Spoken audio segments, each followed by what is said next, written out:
म्यानेजमेन्टमा post cup भन्ने ठाउँमा जो पढ्छौँ, प्लानिङ गरिसकेपछि अर्गनाइजेसन चाहिँ आउँछ। हामी चाहिँ यहाँ अर्गनाइजेसन मात्रै पढ्छौँ र अर्गनाइजेसनको मा विभिन्न निकाय, विभाग, काम र काम गर्ने कामदारहरूको बिचमा अन्तर सम्बन्ध रहेको हुन्छ र यसमा कर्मचारीहरूको व्यवस्था चाहिँ गरेको हुन्छ। त्यस्तो खालको हामीले निकाय छ भने त्यसलाई हामीले अर्गनाइजेसन अथवा सङ्गठन भनेर भन्छौँ। अब यो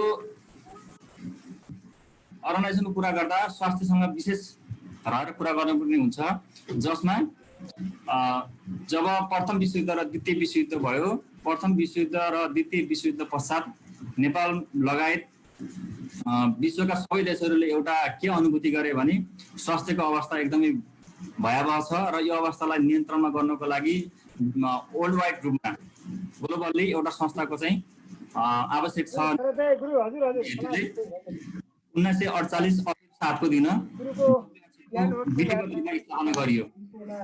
1948 अप्रिल 7 को दिन WHO को स्थापना भएको हो। मैले यहाँ PQ भनेर चाहिँ यो चाहिँ पास क्वेसन हो, पहिला सोधिसकेको क्वेसन हो साथीहरू। WHO को स्थापना कहिले भएको छ भनेर क्वेसन्स पनि आएको छ 1948। अनि त्यसै गरेर वर्ल्ड हेल्थ डे सेलिब्रेटेड भनेको छ 7 अप्रिल, यो पनि पास क्वेसन हो। विश्व स्वास्थ्य दिवस कहिले मनाइन्छ भनेर सोधेको क्वेसन छ। जति मैले PQ रेडमा हाइलाइट गरेको यो सबै क्वेसन्सहरू पास क्वेसन्स हो। त्यसै गरेर नेपालले 1948 अप्रिल 7 को दिन विश्व स्वास्थ्य सङ्गठनको स्थापना भए पनि नेपाल 53 सेप्टेम्बर 2 को दिन WHO को सदस्यता चाहिँ रिसिभ गरेको हो। नेपालमा स्वास्थ्य सेवा दिवस प्रत्येक वर्ष फागुन महिनाको 15 गतेको दिन मनाइन्छ। मित्रहरू तपाईँलाई थाहा होला, नेपालको स्वास्थ्य सेवा ऐन 2053 फागुन महिनाको 15 गते 2053 साल फागुन महिनाको 15 गतेको दिन आएको थियो। त्यही राजपत्रमा प्रकाशित भएको दिनको सम्झनाका आधारमा हरेक वर्ष फागुन महिनाको 15 गतेको दिन नेपालमा स्वास्थ्य सेवा दिवस मनाइन्छ। यिनी जम्मै 4वटा क्वेसन्स पास क्वेसन्स हुन्। PQ भनेको पास क्वेसन्स हो, यो विभिन्न लेभलमा चाहिँ सोधिरहेको छ। एउटा छ WHO को स्थापना कहिले भयो भन्ने कुरा छ 1948 अप्रिल 7 को दिन। त्यसै गरी नेपालले 1953 साल सेप्टेम्बर 2 को दिन WHO को मेम्बरसिप चाहिँ रिसिभ गरेको हो। जुन दिन WHO को स्थापना भएको थियो त्यसै दिनको सम्झनाको आधारमा प्रत्येक वर्ष वर्ल्ड हेल्थ डे अथवा विश्व स्वास्थ्य दिवस चाहिँ मनाइन्छ। नेपालमा भने स्वास्थ्य सेवा दिवस भन्दा स्वास्थ्य दिवस मात्रै फागुन महिनाको 15 गते मनाइन्छ। 1953 साल फागुन महिनाको 15 गते स्वास्थ्य ऐन आएको दिनलाई सम्झनाको आधारमा प्रत्येक वर्ष फागुन महिनाको 15 गते हामीले नेपालमा स्वास्थ्य दिवस मनाउँछौँ। यी 4वटा क्वेसन चाहिँ पास क्वेसन हो है त। अब विश्वकै रूपमा हेर्ने हो भने सबैभन्दा माथिल्लो सङ्गठन भनेको WHO रहेको छ। WHO ले सबै देशका स्वास्थ्यसँग रिलेटेड बडीलाई चाहिँ हेर्ने गर्दछ। नेपालको सन्दर्भमा कुरा गर्ने हो भने नेपालको सबैभन्दा माथिल्लो एपेक्स बडी अफ हेल्थ भनेको ministry of health and population हो, MOHP हो। मिनिस्ट्री अफ हेल्थ सुरुमा 2011 साल विक्रमसम्वत 2011 सालमा स्वास्थ्य मन्त्रालयको स्थापना भएको थियो। सुरुमा स्थापना हुने बेलामा स्वास्थ्य मन्त्रालय मात्रै स्थापना भए पनि पछि विभिन्न समयमा यो फेरि विभिन्न नामले चाहिँ नामाकरण भएको छ र चेन्ज पनि भएको छ। अब तपाईँलाई एउटा क्वेसन पनि आएको छ सुरुमा, यो MOH was established in 2011 BS भनेको छ पास क्वेसन छ। एकपल्ट सोधिसकेको छ स्वास्थ्य मन्त्रालयको स्थापना कहिले भएको भनेपछि 2011 भनेर तपाईँले मजासँग भन्न सक्नुहुन्छ हेरेर। त्यस्तै स्वास्थ्य तथा जनसङ्ख्या मन्त्रालयको भनेर आयो भने तपाईँले अब विचार गर्नुपर्ने हुन्छ। यो मैले भनिसकेँ भने यो स्लाइड तपाईँले हेरिसक्नुभयो भने अवश्य पनि यसको उत्तर दिन चाहिँ सक्नुहुनेछ। 2011 सालमा विधिवत रूपमा स्वास्थ्य मन्त्रालय स्थापना भयो र त्यसपछि 1994 सालमा इजिप्टको कायरो भन्ने ठाउँमा international conference on population and development ICPD को सम्मेलन भयो। ICPD को सम्मेलनमा नेपालले पनि प्रत्यक्ष सहभागिता जनाएको थियो र त्यसको एउटा प्रिन्सिपल थियो family planning and reproductive health, परिवार नियोजन र प्रजनन स्वास्थ्य एउटा त्यसको प्रिन्सिपल थियो। त्यसलाई फलो गर्दै नेपालले एउटा ऐक्यबद्धता जनाएको छ कि हामीले पनि यो फ्यामिली प्लानिङ र रिप्रोडक्टिभ हेल्थलाई कुनै सेक्टरमा जोड्नेछौँ भनेर प्रतिबद्धता जनाएको थियो। फलस्वरूप 1995 मा ministry of population and environment भनेर स्थापना भएपछि त्यति बेला फ्यामिली प्लानिङ र रिप्रोडक्टिभ हेल्थको काम चाहिँ मिनिस्ट्री अफ पपुलेसन एन्ड इन्भाइरोमेन्टले गर्थ्यो। जनसङ्ख्या तथा वातावरण मन्त्रालयले हेर्ने गर्थ्यो। 1995 कुरा है त। त्यसपछि 2062 सालमा विक्रम सम्वत 2062 साल साउन महिनाको 12 गते मिनिस्ट्री अफ पपुलेसन डिजल्भ भयो, खारेज भयो र अहिले जुन ministry of population and education छ त्यो वन तथा वातावरण मन्त्रालयको रूपमा छ र यसको जुन पपुलेसन डिभिजन थियो त्यो पपुलेसन डिभिजनलाई हेल्थ मिनिस्ट्री अफ हेल्थमा ल्याएर जोडियो, स्वास्थ्य मन्त्रालयमा ल्याएर जोडेपछि यो चेन्ज भयो, यसको नाम चेन्ज भयो। के भयो यसको नाम? एमओएस थियो, पछि चाहिँ एमओएचपी भयो, ministry of health and population भयो। बुझ्नुभएको छ मित्रहरू? 1995 मा नेपालमा स्वास्थ्य मन्त्रालयको स्थापना 2011 सालमा भएको हो। 2011 सालमा स्वास्थ्य मन्त्रालयको स्थापना भए पनि पछि गएर सुरुमा हेल्थ मात्रै भनिए तापनि पछि पपुलेसन पार्ट चाहिँ पछि जोडिएको हो। 1994 सालमा कायरोको सम्मेलन भयो जुन कायरोमा, त्यो सम्मेलनमा नेपालले पनि सहभागिता जनाएको थियो।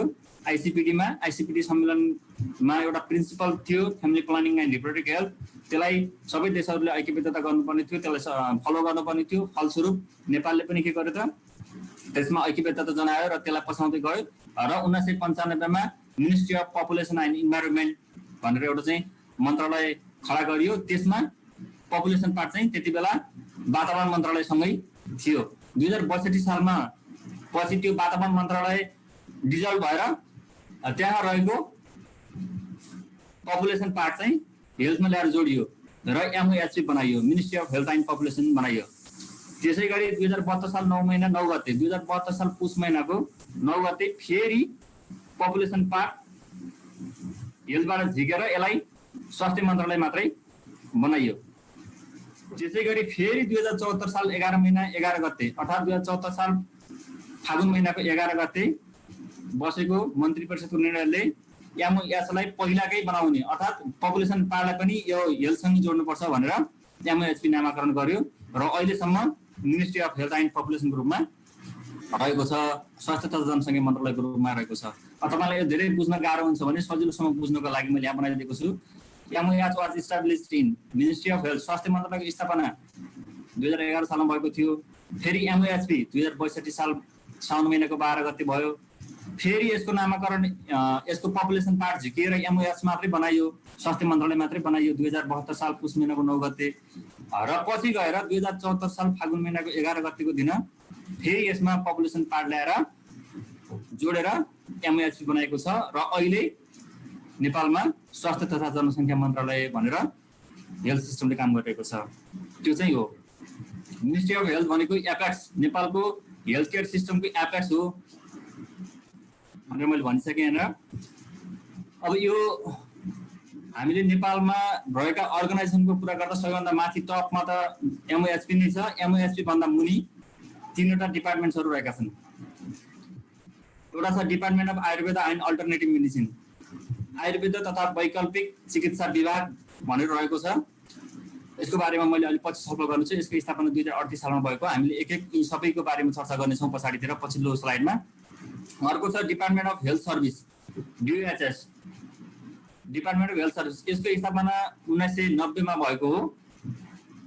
अर्को छ डिपार्टमेन्ट अफ ड्रग एडमिनिस्ट्रेसन, औषधि व्यवस्था विभाग छ अर्को, त्यसको स्थापना 2036 सालमा भएको हो।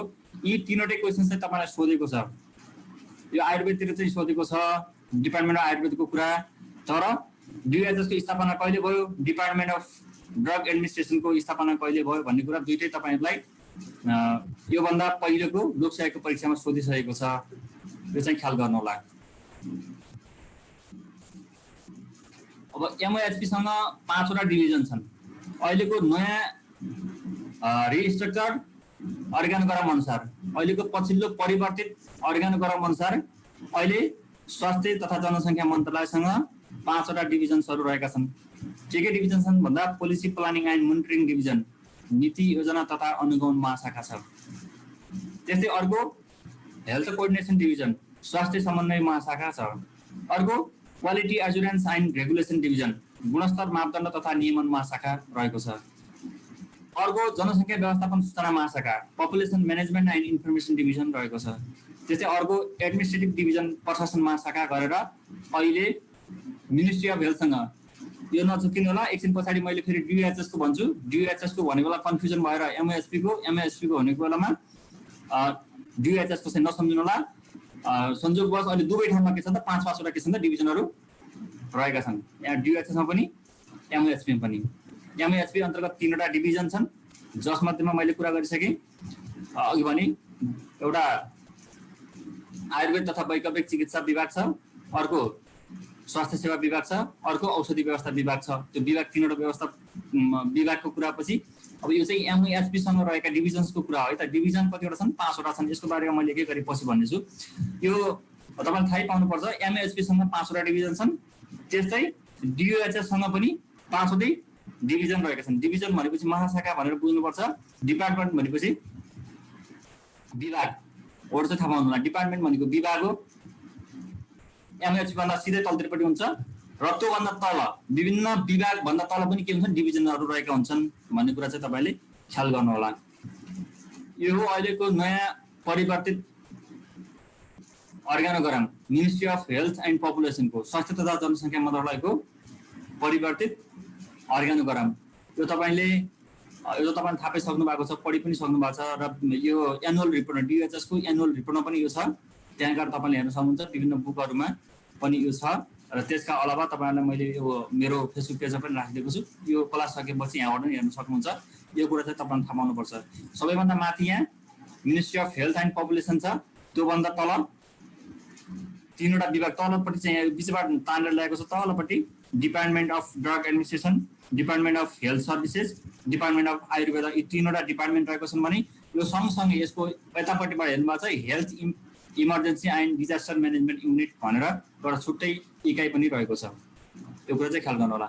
अघि मैले भनेको 5 वटा डिभिजन्सहरू policy planning and monitoring division छ एउटा, नीति योजना तथा अनुगमन महाशाखा भनेर हेल्थ कोअर्डिनेसन डिभिजन छ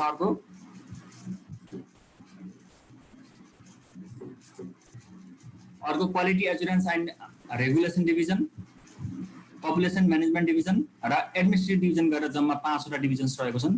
तपाईले देखिरहनु भएको छ। अब त्यो भित्र पनि फेरि के छन् त सेक्सन छन्, शाखा रहेको छ। सबैभन्दा माथि मैले भने एमएएसपी छ। एमएएसपी भन्दा तल के छ अरे 3 वटा डिपार्टमेन्ट्सहरू रहेका छन्। डिपार्टमेन्ट्स भन्दा तलपट्टि फेरि तिनीहरुको आफ्नो डिभिजन्सहरू रहेको छ। तर मैले अहिले भनिरहेको चाहिँ यो ministry of health and population अन्तर्गतका डिभिजन्सहरू हुन्।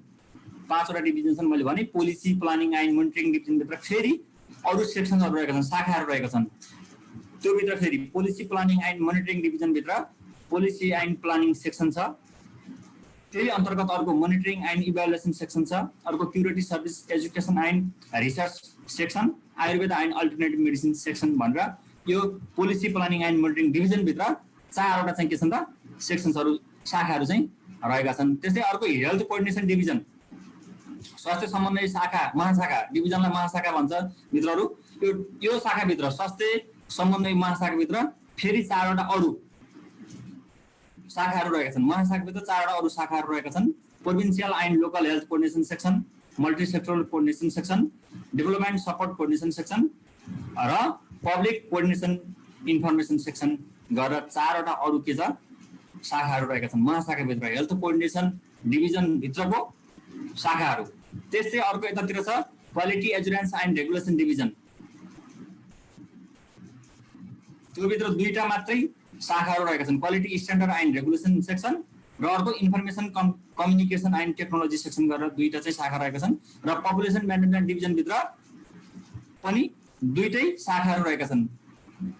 जनसङ्ख्या व्यवस्थापन महाशाखा भित्र 2टा शाखा छन्, population management and information section र अर्को gender equality and social inclusion section गरेर 2टा चाहिँ शाखाहरु रहेका छन्। त्यस्तै एडमिनिस्ट्रेटिभ डिभिजन भित्र 4 वटा शाखाहरु छन्। एउटा छ पर्सनल एडमिनिस्ट्रेसन सेक्सन, अर्को छ फाइनान्शियल एडमिनिस्ट्रेसन सेक्सन, अर्को छ लिगल सेक्सन, अर्को छ इन्टरनल एडमिनिस्ट्रेसन सेक्सन गरेर यो भित्र पनि 4 वटा सेक्सन रहेका छन् भने मिनिस्ट्री अफ हेल्थ एन्ड पपुलेसनसँग एउटा छुट्टै health emergency and disaster management unit भन्ने रहेको छ। यो मैले कुरा गरेँ MOHP को। MOHP भन्दा मुनि 3वटा चाहिँ के छन् त विभाग रहेका छन्।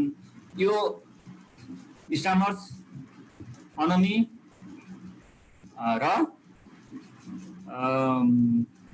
अयब साथीहरूले कतिवटा डिभिजन के छन् भन्ने कुरा मात्रै बुझ्दा भइहाल्छ। तर हेल्थ असिस्टेन्टको जति प्रिपरेसन गरेर उहाँको साथीहरू छ उहाँहरूले चाहिँ यो सबै डिटेलली रूपमा कहाँ के छन् भन्ने कुरा चाहिँ एकदम क्लियर रूपमा थाहा पाउनुपर्छ र यसको काम के हो भन्ने कुरा पनि एकदमै जान्नुपर्छ है त। यसपछि अगाडि जाउँ। यसको कामहरू के छ त? Role and responsibilities of MOHP। स्वास्थ्य तथा जनसङ्ख्या मन्त्रालयको काम, कर्तव्य, अधिकार, जिम्मेवारीहरू के छन् भन्ने कुरा चाहिँ मैले यो स्लाइडमा राखेको छु। यसमा थुप्रै कामहरू छन्। अब तपाईँले हेल्थ सेक्टरका जति पनि कामहरू हुन्छन् सबै कामहरू MOHP बाट भएका हुन्छन्। तर मैले बुँदागत रूपमा केही कामहरू चाहिँ यहाँ समराइज गरेको छु। एउटा health policy planning and implementation, जम्मै स्वास्थ्यसँग रिलेटेड नीति योजना बनाउने र तिनीहरूको के गर्ने क्रियान्वयन गर्ने यसले काम गर्छ। त्यस्तै research planning development of public sector health services, यसले विभिन्न खालका अध्ययन अनुसन्धान गर्ने, त्यसै गरी पब्लिक सेक्टरको विकासका लागि विभिन्न सेवाहरू प्रदान गर्ने कामहरू गर्छ। त्यसै गरेर Ayurveda, homeopathy and Unani health care सिस्टमसँग रिलेटेड विभिन्न सेवाहरू चाहिँ के गर्छ त दिन्छ, जहाँबाट हामीले प्रिभेन्टिभ, प्रोमोटिभ, क्युरेटिभ र रिहेबिलिटिभ सर्भिस चाहिँ प्रोभाइड गरिरहेको छौँ। त्यो सबैलाई पनि यसले के गरिरहेको हुन्छ? रेगुलेट गरिरहेको हुन्छ। अर्को हेल्थ रिलेटेड ट्रेडिङहरू पनि यसले के गर्छ त प्रोभाइड गरेको हुन्छ। त्यस्तै अर्ध सरकारी संस्थाहरूसँग रिलेटेड भएर स्वास्थ्यसँग सम्बन्ध राख्ने विभिन्न गतिविधिहरू चाहिँ सञ्चालन गर्ने काम गर्दछ। त्यसै गरी अघि भने जस्तै रिसर्च गर्ने, production, quality control, price control and sales and distribution of drug, औषधिको बारेमा अध्ययन अनुसन्धान गर्ने, उत्पादन गर्ने, त्यसको क्वालिटी नियन्त्रण गर्ने, त्यसको मूल्य निर्धारण गर्ने, डिस्ट्रिब्युसन गर्ने र नार्कोटिक ड्रग्सहरूको म्यानेजमेन्ट गर्ने, तिनीहरूलाई कन्ट्रोल गर्ने, डिस्ट्रिब्युसन गर्ने, यो सबै काम पनि के गर्छ? यो मिनिस्ट्री अफ हेल्थ एन्ड पपुलेसनले गर्छ। अर्को यो पास्ट क्वेसन्स पनि हो, तपाईँले यहाँनिर PQ भन्ने देख्नु भएको छ। MOHP नेक्स्ट जब डिस्क्रिप्सन, यसले स्वास्थ्य कर्मीहरूको जब डिस्क्रिप्सन पनि तय गर्छ। जस्तो अयबले के काम गर्ने, अनमीले के काम गर्ने, त्यसै गरी स्टाफ नर्सको काम के हुन्छ, उसको काम र कर्तव्यहरूको पनि के गर्छ यसले जब डिस्क्रिप्सन तय गर्दछ।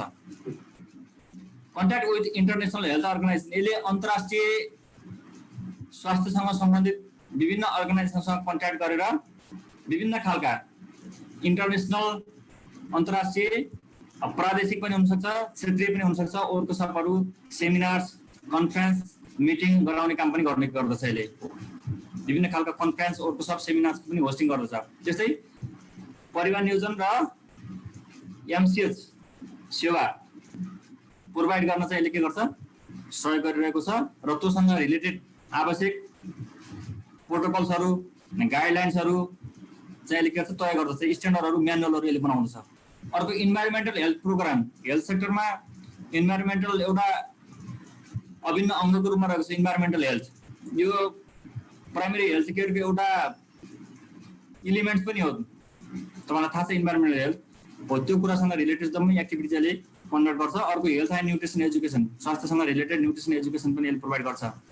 अर्को मेडिकल एन्ड हेल्थ काउन्सिलर, जम्मै तपाईँलाई थाहा छ इलेक्सन पछि म भन्छु कतिवटा काउन्सिल छन्, के छन्, कहिले स्थापना भएको भन्ने कुरो। तिनीहरूलाई के गर्छ त भ्यालिडिटी दिने, यिनीहरूको वैधता दिने काम पनि गर्छ। त्योभन्दा बाहेक अरू एकाडेमिक र अदर हेल्थ इन्स्टिट्युसनलाई पनि के गर्छ त यसले आफ्नो नियन्त्रणमा राखेर कसरी सञ्चालित गर्ने भन्ने कुरा चाहिँ यसले रेगुलेट गरिरहेको हुन्छ।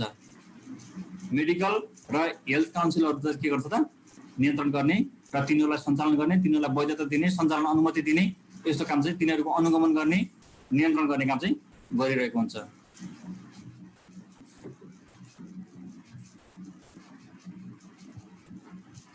त्यस्तै MOHP को अर्को रेस्पोन्सिबिलिटी भनेको नेपालको लागि स्वास्थ्य सेवा ऐन हैन, कसरी कर्मचारी नियुक्ति गर्ने, रिक्रुटमेन्ट, एपोइन्टमेन्ट, ट्रान्सफर, अब यो के छ?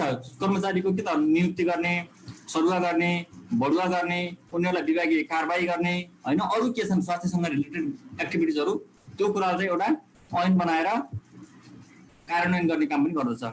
अर्को जनसङ्ख्यासँग रिलेटेड पोलिसी बनाउने, प्लानिङ बनाउने, त्योसँग त्योसँग सम्बन्धित प्रोग्रामहरू कन्डक्ट गर्ने इम्प्लिमेन्टेसन गर्ने काम चाहिँ एमएसपीले गर्छ।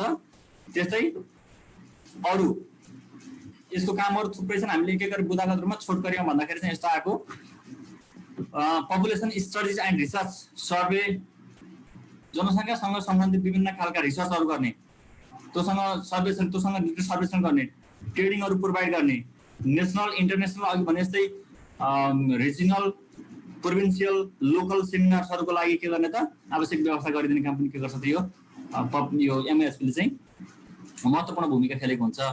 त्यस्तै गरेर अर्को population related documents publication and dissemination, स्वास्थ्यसँग रिलेटेड विभिन्न खालका डकुमेन्ट्सहरू के गर्छ यसले पब्लिकेसन गर्छ।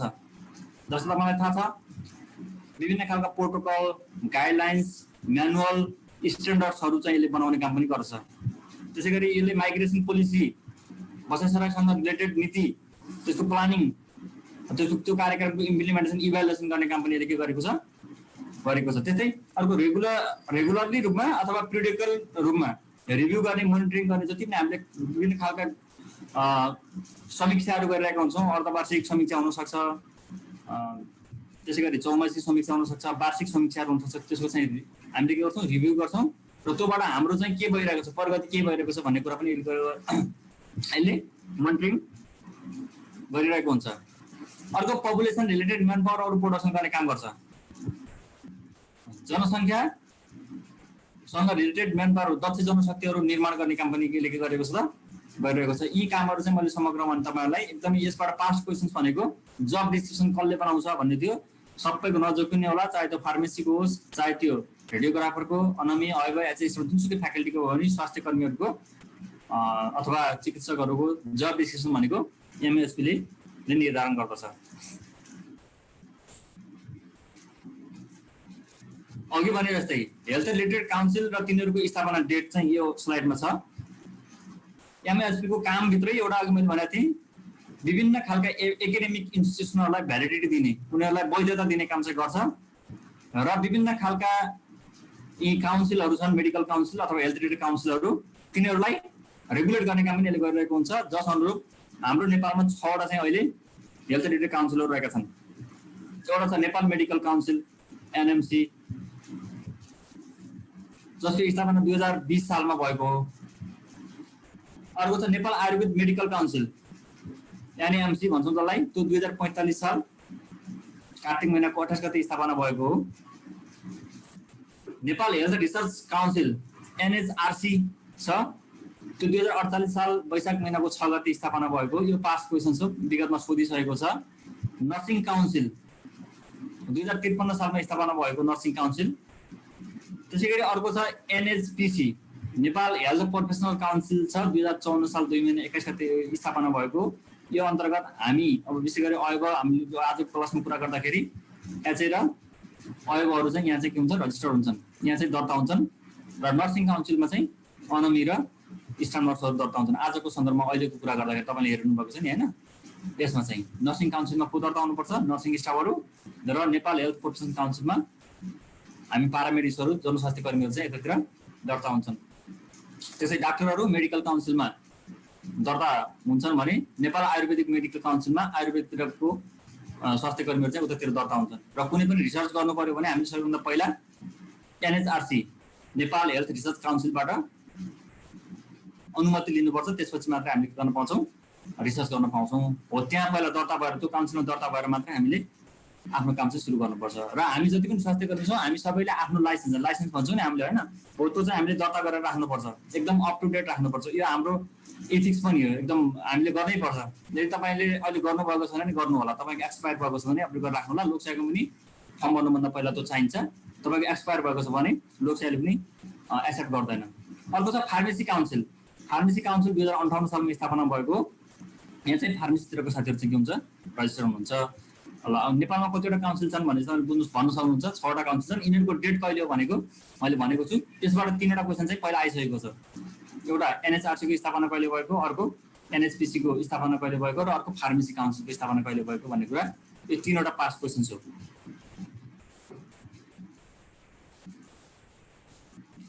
अघि विभागको कुरा गरेको थिएँ मैले, त्यो विभागको कुरा गर्दाखेरि 3वटा विभाग छन् जुन मैले भनेको छु। त्यसको बारेमा चाहिँ अब चर्चा गर्छु मैले। सुरुमा छ डिपार्टमेन्ट अफ हेल्थ सर्भिस, स्वास्थ्य सेवा विभाग। धेरै साथीहरूलाई लाग्छ यो 1994 मा भएको अथवा पछि भएको के भएको भनेछ नि हैन। तपाईँ 2050 सालमा स्थापना भएको, कहिले भएको, यो कुरा तपाईँले सोधिरहनु भएको छ मेसेन्जरमा हैन। त्यसै गरी क्लासहरू पनि सोधिरहनु भएको, तपाईँलाई यो यसको बारेमा प्रष्ट नहुनु भएको भए अब यो चाहिँ ध्यान दिएर सुन्नु होला, अवश्य पनि तपाईँ के हुन्छ बुझ्नुहुन्छ। सन् 1990 मा हालको स्वास्थ्य सेवा विभागको प्रकृतिको काम गर्ने कार्यालयको स्थापना भएको हुन्छ। जुन DOHS भनेको छ त्यसको स्थापना 1990 सालमा भएको हो। त्यसले नियमित रूपमा क्युरेटिभ सर्भिसका साथसाथै अर्को प्रिभेन्टिभ सर्भिसहरू पनि त्यसले त्यति बेला दिँदै आएको थियो, जस्तो औलो उन्मूलन, खोप हैन, फ्यामिली प्लानिङ, MCH को लेप्रोसी, टिबी नियन्त्रण हैन, टिबी कन्ट्रोल जस्ता पब्लिक हेल्थको प्रोग्रामहरूले विभिन्न समयमा समय सापेक्ष रूपमा सञ्चालन गर्दै आएको छ। र 2044 साउनमा 1990 सन् 1990 मा स्थापना भएको डिपार्टमेन्ट अफ हेल्थ सर्भिसलाई 2044 सालमा विघटन गरियो र यो अन्तर्गत रहेका विभिन्न खालका कार्यक्रमहरूलाई त्यति बेलाको तत्कालीन अवस्थामा मन्त्रालयको महाशाखा अन्तर्गत चाहिँ के गरी एड गरियो। 1990 मा स्थापना भए पनि, सन् 1990 मा स्थापना भए पनि 2044 सालमा यसलाई विघटन गरियो र यो अन्तर्गत गर्ने कामहरू जुन थियो नि सबै महाशाखाहरूको, ती महाशाखाको कामहरूलाई मन्त्रालय अन्तर्गतको महाशाखामा तानियो। विभागका सबै जम्मै विभागलाई के अन्तर्गत ल्यायो त मन्त्रालय अन्तर्गत ल्याएर त्यो मुनि महाशाखा बनाएर काम दिन थालियो। 2044 सालमा के गरियो त त्यो 2044 साल साउन महिनाको 1 गते नै DOHS को विघटन गरियो। विघटन गरेपछि 5 वटा ठाउँमा हामीले क्षेत्रीय स्वास्थ्य निर्देशनालय भनेर पढ्थ्यौँ, जुन अब अहिले चाहिँ डिजल्भ भइसकेको छ, खारिज भइसकेको छ, हो तिनीहरूको स्थापना गरिएको थियो। कहिले 2044 सालमा हो तिनीहरूको, 2044 साल साउन 1 गते तिनीहरूको स्थापना गरियो। तिनीहरू रिजनल हेल्थ डिरेक्टरहरू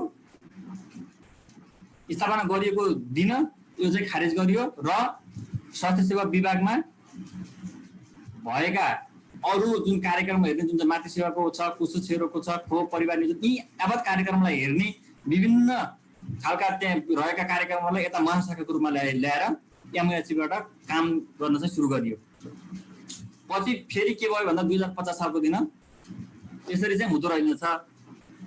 अब के चाहिन्छ त विभागै चाहिन्छ भनेर 2050 साल साउन महिनाको 1 गते पुनः DOHS को पुनर्स्थापना गरियो। पहिला डिजल्भ गरिएको थियो पहिले 2044 सालमा, 44 सालमा गरिए पनि 6 वर्ष पछाडि फेरि के गरियो त्यसलाई पुनः स्थापना गरियो।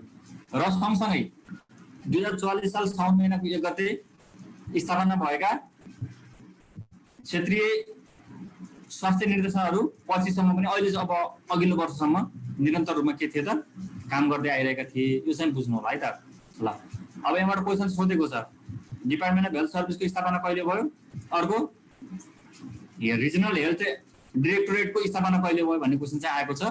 अब भविष्यमा कहिले चाहिँ डिजल्भ भएको थियो भन्ने पनि आउन सक्छ, कहिले यो स्वास्थ्य सेवा विभाग कहिले डिजल्भ भयो भन्ने पनि आउन सक्छ। तपाईँले जसरी क्वेसन आए पनि तपाईँले मिलाउन सक्नुहुन्छ भन्ने मलाई लागेको छ। ल यहाँबाट ख्याल गर्नुपर्ने कुरा डिपार्टमेन्ट अफ हेल्थ सर्भिस 1990 मा स्थापना भएको हो। 2044 सालमा यो डिजल्भ भयो।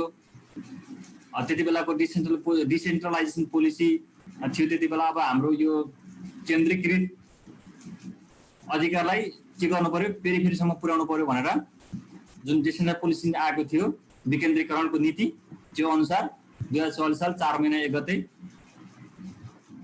DOHS को विघटन गरेर 5 वटा क्षेत्रीय स्वास्थ्य निर्देशनालयहरू स्थापना गरियो र 2050 साल 4 महिना 1 गतेको दिन फेरि यो नभएर हुँदो रहेछ भनेर चाहिँ DOHS को पुनः स्थापना गरियो र पहिलाका रिजनल हेल्थ डिरेक्टरहरू नियमित रूपमा काम गर्दै आए।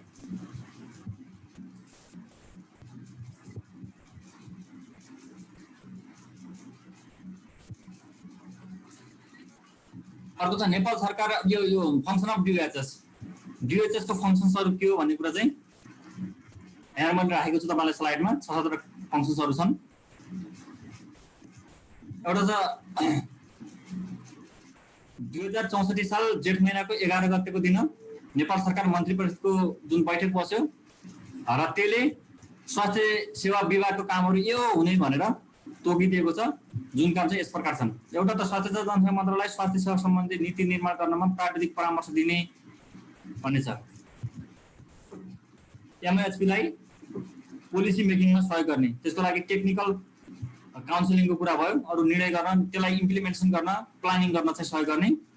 अर्को प्लानिङ अनुसारको कार्यक्रमहरू निर्माण भयो कि भएन त्यसको मोनिटरिङ गर्ने, इभ्यालुएसन गर्ने र रिपोर्टिङ गर्ने, रिपोर्टिङ गर्ने काम पनि यसले चाहिँ गर्छ। अर्को स्वास्थ्य उपचार सम्बन्धी औषधि उपकरण र अन्य सामग्रीको आवश्यक व्यवस्था मिलाई क्षेत्रीय स्तरमा आपूर्तिको व्यवस्था मिलाउने भनेको छ। र तत्कालीन अवस्थामा अब प्रादेशिक स्तरमा हुन्छ होइन, अब प्रदेशहरू भइसकेपछि त प्रादेशिक स्तरमा पनि के गर्नु त आपूर्तिको व्यवस्था मिलाउने काम चाहिँ यसले गर्छ।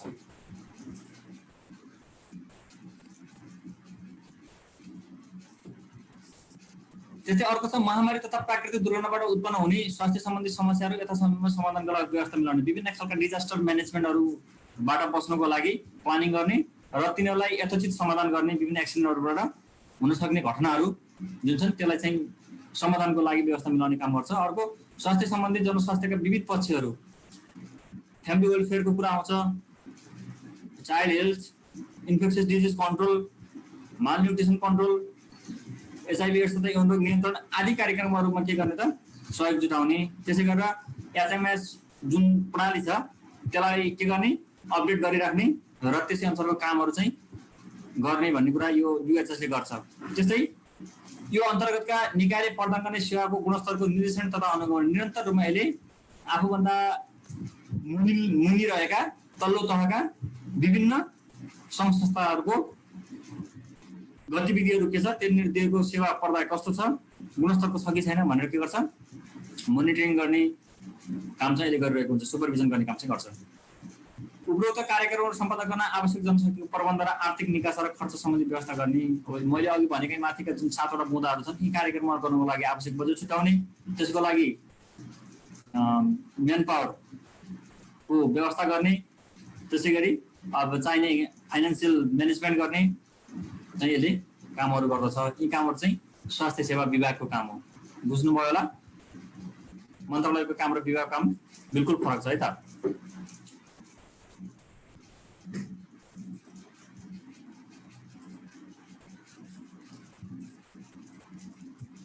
अब यहाँनिर अघि मैले भनेको थिएँ मिनिस्ट्री अफ हेल्थमा 5वटा के छन् त डिभिजन रहेका छन् भनेर मैले अघि भनेको थिएँ। त्यस्तै यहाँ डिएचएसमा पनि 5वटा के त डिभिजन्सहरू रहेका छन्। मिनिस्ट्री अफ हेल्थमा पनि 5वटा डिभिजन छन्। मिनिस्ट्री अफ हेल्थमा भएका डिभिजनहरू फरक हुन्, डिएचएसमा भएका डिभिजन्सहरू फरक डिभिजन्सहरू हुन्। अब तपाईँले यो एकदम जान्नुपर्छ, यो क्वेसन आउन पनि सक्छ भविष्यमा। तपाईँले यो हेर्नुहोस् मजासँग। एउटा छ म्यानेजमेन्ट डिभिजन, व्यवस्थापन महाशाखा, त्यसलाई हामीले म्यानेजमेन्ट डिभिजन भन्छौँ। यो डिएचएस अन्तर्गत छ।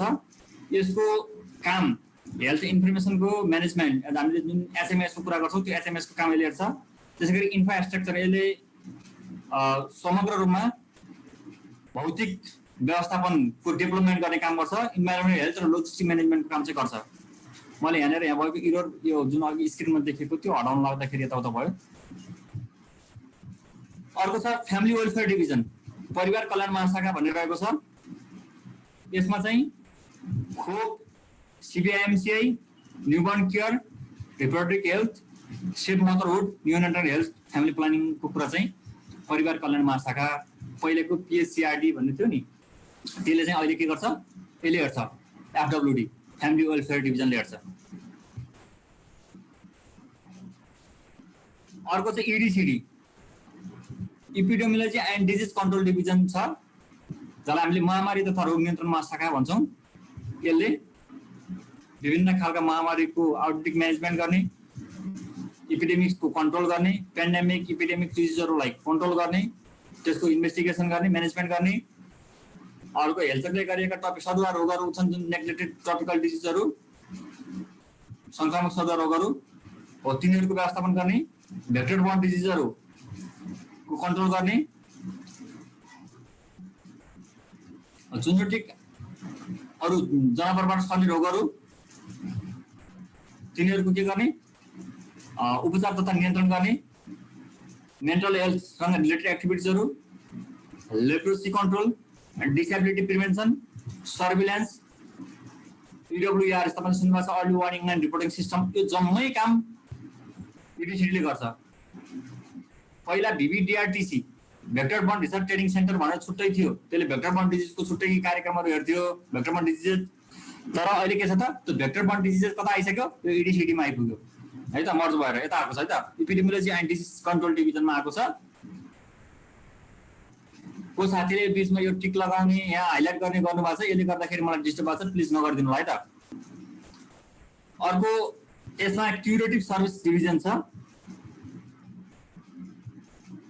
उपचारात्मक महाशाखा छ, जसको काम विशेष गरी उपचारसँग रिलेटेड छ, हस्पिटल सर्भिस मोनिटरिङ गर्ने, त्यसैगरी strengthening including emergency and basic health care,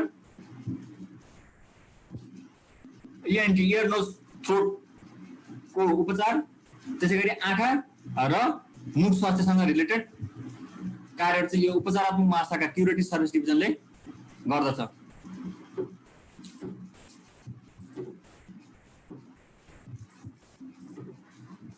अर्को छ NSSD, यो पहिला थिएन, अहिले चाहिँ नयाँ आएको डिभिजन हो, यो नयाँ महाशाखा हो, यसमा तपाईँले थाहा पाउनु होला।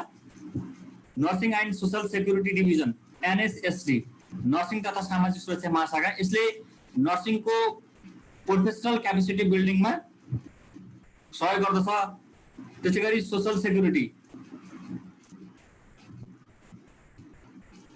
Hello hello and gender based violence. Sir hello. हजुर सर। सर एकछिन यहाँ एकजना साथीले यो स्क्रिनमा टेरिरहनु भएको छ, यो उहाँले इन्टेन्सनली टेर्नु भएको छ रेकर्डिङ देखेर है। उहाँलाई चाहिँ म यो ग्रुपबाट रिमुभ गर्छु, आफ्नो अमानवीय र अनुशासनहीन व्यवहार नदेखाउनु हुन म अनुरोध गर्न चाहन्छु है। Thank you so much. अब यो रिपिट नगर्नु होला, रिपिट गर्नुभयो भने म चाहिँ तपाईँलाई यसबाट हटाउँछु यो ग्रुपबाट। हजुर सर, अघिल्लो स्लाइडदेखि मलाई एकदमै डिस्टर्ब गरेर मात्रै मैले भनेको होइन, यो चाहिँ हामीले निःशुल्क गरिरहेका छौँ, एउटा सेवाको भावनाले गरिरहेका छौँ, एउटा पवित्र सोचले गरिरहेका छौँ। तर मानवभित्र दानवीय सोच पनि हुन्छ भन्थे, त्यो कुराको पुष्टि चाहिँ नगरिदिनुहोस् है। Thank you so much, please. ल सर अगाडि बढौँ सर, अगाडि बढौँ सर। हुन्छ सर, हस्। अब यहाँनिर तपाईँले थाहा पाउनु पर्ने कुरा, पहिला 7वटा डिभिजन थिए, अहिले चाहिँ 5वटा मात्रै डिभिजन छ। पहिला सोधेको हुन्छ पास क्वेसन छ कतिवटा डिभिजन छन् भनेर, एकचोटि आइसकेको क्वेसन हो है साथीहरू। यो यहाँनिर PSCRD अघि भनेको मैले PSCRD, त्यो PSCRD यता EDCD मा आएको छ। FWD परिवार कल्याण महाशाखामा आएको छ, फ्यामिली वेलफेयर डिभिजन भनेर यतातिर चाहिँ मर्ज भएको छ। अर्को यतातिर VVDRTC vector burn training research centre भन्ने जुन थियो, त्यो EDCD मा मर्ज भएको छ, EDCD मा छ। अब तपाईँलाई भेक्टर बर्न डिजिज कसले हेर्छ भनेर आयो भने EDCD ले हेर्छ भनेर थाहा पाउनु पर्छ। त्यस्तै नर्सिङ प्रोफेसनलसँग रिलेटेड जम्मै क्यापेसिटी बिल्डिङको कुराहरू चाहिँ NSSD नर्सिङ तथा सामाजिक सुरक्षा महाशाखाले हेर्छ भने, सोसल सेक्युरिटी बिमाको कार्यक्रम कसले हेर्छ, त्यसैगरी वृद्धको जुन अहिले जेरियाट्रिक केयरको कुरा छ, त्यो जेरियाट्रिक केयरको कुरा कसले हेर्छ, जेन्डर बेस्ड भाइलेन्स लिङ्गमा आधारित जुन हिंसा छ त्यसको कुरा चाहिँ कसले हेर्छ भन्दाखेरि नर्सिङ तथा सामाजिक सुरक्षा महाशाखाले हेर्छ। खोप त्यसले हेर्छ भने तपाईँलाई क्वेसन आयो भने जति पनि क्वेसन आउन सक्छ हेर्नु साथीहरू। HMIS कुन डिभिजनले हेर्छ भनेपछि म्यानेजमेन्ट डिभिजनले, LMS कसले हेर्छ, म्यानेजमेन्ट डिभिजनले, फ्यामिली वेलफेयर डिभिजनले के हेर्छ भन्दाखेरि अघि भने जस्तै EPI को कुरा छ, CBIMCI को कुरा छ, family planning, family health, reproductive health, यो कुरा चाहिँ FWD ले हेर्ने गर्दछ। ख्याल गर्नु होला एकदम है, एकदम इम्पोर्टेन्ट छ यहाँनिर। अर्को यो जेन्डर बेस्ड भाइलेन्सको कुरा, नर्सिङ प्रोफेसनल जेरियाट्रिक बिमाको जम्मै कुराहरू के छ त, नर्सिङ तथा सामाजिक सुरक्षा महाशाखाले हेर्दछ भनेर यो चाहिँ थाहा पाउनुपर्छ हजुरले है त। थाहा पाउनु होला, ख्याल गर्नु होला, कहिले काहीँ आउन सक्छ यो क्वेसन्स।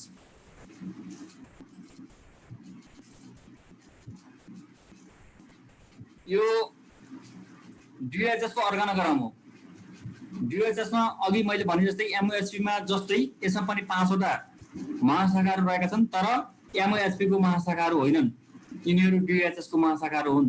र यसमा 5 वटा फेरि सेन्टरहरू पनि रहेका छन्, 5 वटा केन्द्रहरू पनि रहेका छन्। डिपार्टमेन्ट अफ हेल्थ सर्भिसमा 5 वटा डिभिजन सँगै 5 वटा केन्द्रहरू पनि रहेका छन्। 5 वटा केन्द्रहरू भनेको नेसनल ट्युबरकुलोसिस कन्ट्रोल सेन्टर, राष्ट्रिय क्षयरोग नियन्त्रण केन्द्र छ एउटा, त्यस्तै national centre for AIDS and HIV control, राष्ट्रिय यौन रोग तथा एड्स नियन्त्रण केन्द्र, national public health laboratory, national health training centre, national centre for health education information and communication गरेर जम्मा 5 वटा सेन्टर रहेको छ भने 5 वटै डिभिजन्सहरू रहेको छ। त्यो 5 वटा डिभिजनभित्र के कुराहरू हेर्छन् भन्ने कुरा तपाईँले एकदमै थाहा पाउनु जरुरी छ। मैले अघि पनि भनेको थिएँ एउटा त्यो टेबलबाट, यहाँ चाहिँ यो अर्गानोग्राममा देखाएको छ। म्यानेजमेन्ट डिभिजनले integrated health information management section छ योभित्र, त्यसले हेर्छ HMS को कुरा जुन छ त्यो कुरा छ, इन्फ्रास्ट्रक्चर डेभलपमेन्ट कुरा, environment health care waste management, त्यसै गरी लोजिस्टिक म्यानेजमेन्टको कुरा म्यानेजमेन्ट डिभिजनले हेर्छ भने क्युरेटिभ सर्भिसमा ENT को कुरा, basic emergency service management, hospital service monitoring strengthening कार्यक्रम चाहिँ क्युरेटिभ सर्भिस डिभिजनले हेर्छ। त्यसै गरी EDCD ले NTD and vector borne disease control,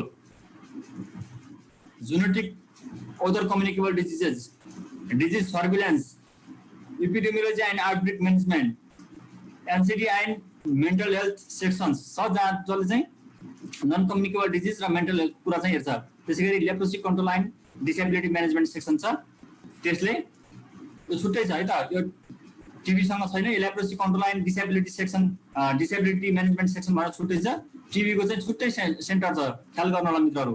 टिभीको के छ त, national tuberculosis control of centre भनेर सेन्टरको रूपमा छुट्टै छ भने EDCD मा लेप्रोसीको लागि छुट्टै एउटा सेक्सन छ, लेप्रोसीको सेक्सन छ, शाखा छ।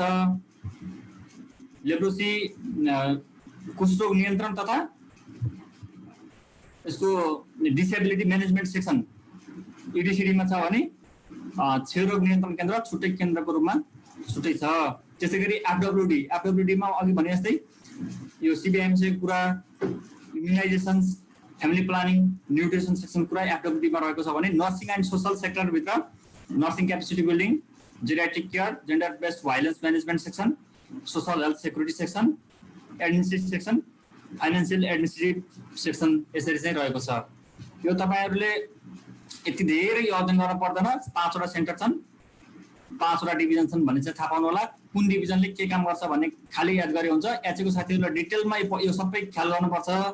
तर अरू 3 वटा फ्याकल्टी जुन स्टाफ नर्स, ANM र AYO हुनुहुन्छ उहाँहरूले चाहिँ यसको विस्तृत रूपमा त्यति धेरै अध्ययन गर्न चाहिँ आवश्यक छैन।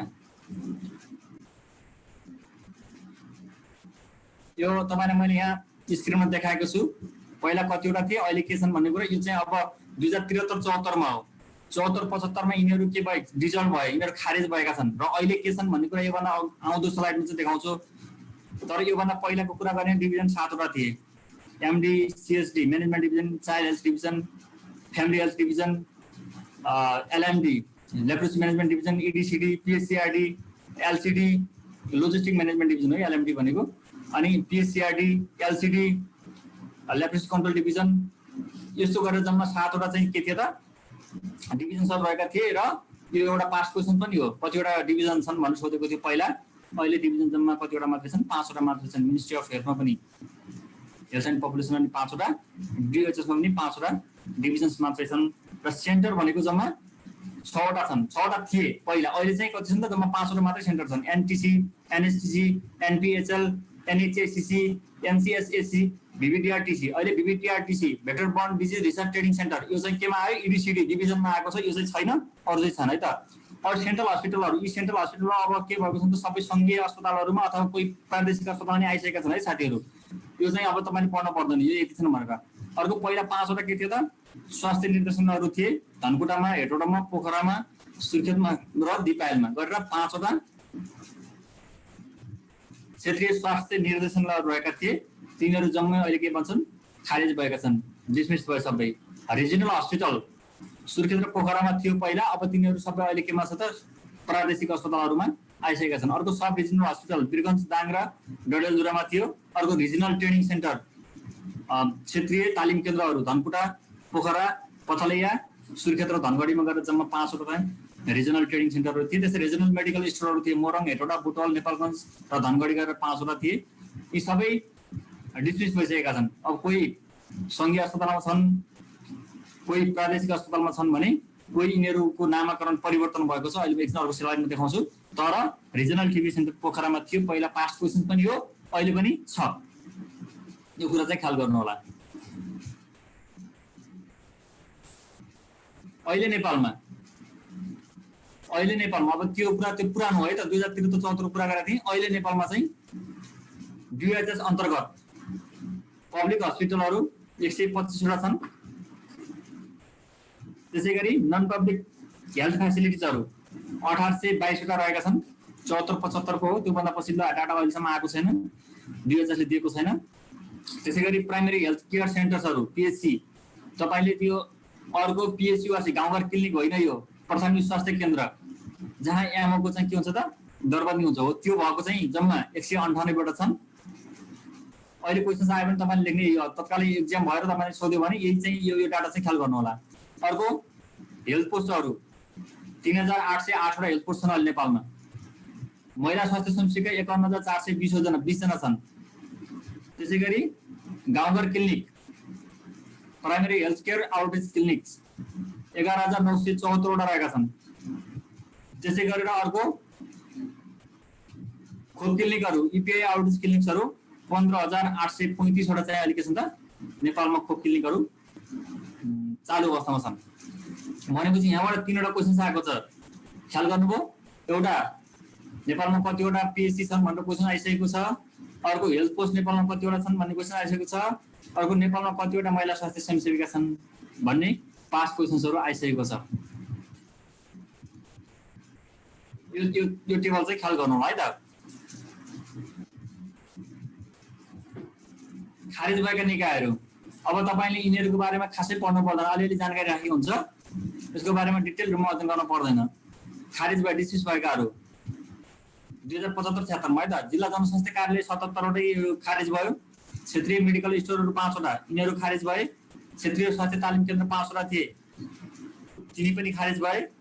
क्षेत्रीय स्वास्थ्य निर्देशालयहरू त्यो 5वटा, तिनीहरू पनि खारेज भए। उपक्षेत्रीय स्वास्थ्य तालिम केन्द्र एउटा थियो, त्यो पनि खारेज भयो। क्षेत्रीय अस्पताल, उपक्षेत्रीय अस्पताल, अञ्चल अस्पताल, जिल्ला अस्पताल गरेर जम्मा 76वटा अस्पताल, तिनीहरू पनि खारेज भए। त्यसै क्षेत्रीय आयुर्वेद चिकित्सालय, अञ्चल आयुर्वेद औषधालय, जिल्ला आयुर्वेद स्वास्थ्य केन्द्र गरेर 76वटा, यिनीहरू पनि खारेज भइसकेका छन्। अहिले नेपालमा यिनीहरू छैनन्। यिनीहरूको जुन सङ्घीय संरचनामा गइसकेको छ, यिनीहरूको रूप चाहिँ परिवर्तन भएको छ। के छन् भन्ने कुरा चाहिँ अबको स्लाइडमा म देखाउँछु तपाईँलाई। सरी पछि छ, एकछिन पछि छ है, त्यो म के छन् भनेर पछि देखाउँछु।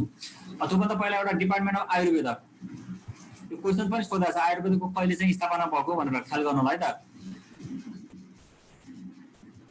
यो 1973मा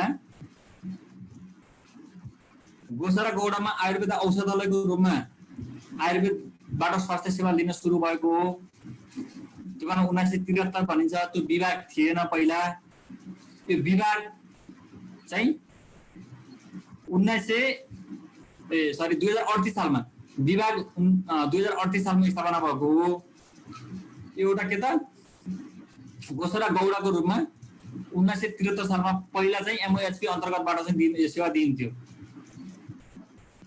यो अल्टरनेट मेडिसिन भनेर अहिले 2074-75मा थपेको, त्योभन्दा पहिला डिपार्टमेन्ट अफ आयुर्वेद मात्रै थियो, वैकल्पिक चिकित्सा भन्ने यसमा थपिएको थिएन। यसको नामाकरण अहिले भएको हो। यसको स्थापना 1973 सालमा विभागको रूपमा होइन, एउटा गोसरा गौडाको रूपमा सेवा दिन थालिएको थियो। पछि 1974मा यो आयुर्वेद चिकित्सालयको रूपमा स्थापना भयो भने 2038 सालमा गएर यो विभागको रूपमा स्थापना भएको हो र अहिले विभागको रूपमा कार्यरत छ। तपाईँहरूलाई यो धेरै यो आयुर्वेदतिरको चाहिँदैन होइन, त्यो अनुसार मैले यसमा धेरै फोकस भएन। यसको कामहरू छन् यहाँ, विभागको काम कर्तव्य अधिकार यति मात्रै यहाँ छ, थोरै मैले हाइलाइट गरेको छु। यसको आयुर्वेद तथा वैकल्पिक चिकित्सा विभाग र सो अन्तर्गत सञ्चालित कार्यक्रमहरू तर्जुमा समन्वय गर्नेछ। आयुर्वेद तथा होमियोप्याथी, युनानी, प्राकृतिक चिकित्सा, आम्ची लगायतका वैकल्पिक चिकित्सा सम्बन्धी नीति, गुणस्तर र मापदण्ड सम्बन्धी आवश्यक कार्यहरू गर्ने काम गर्दछ यसले।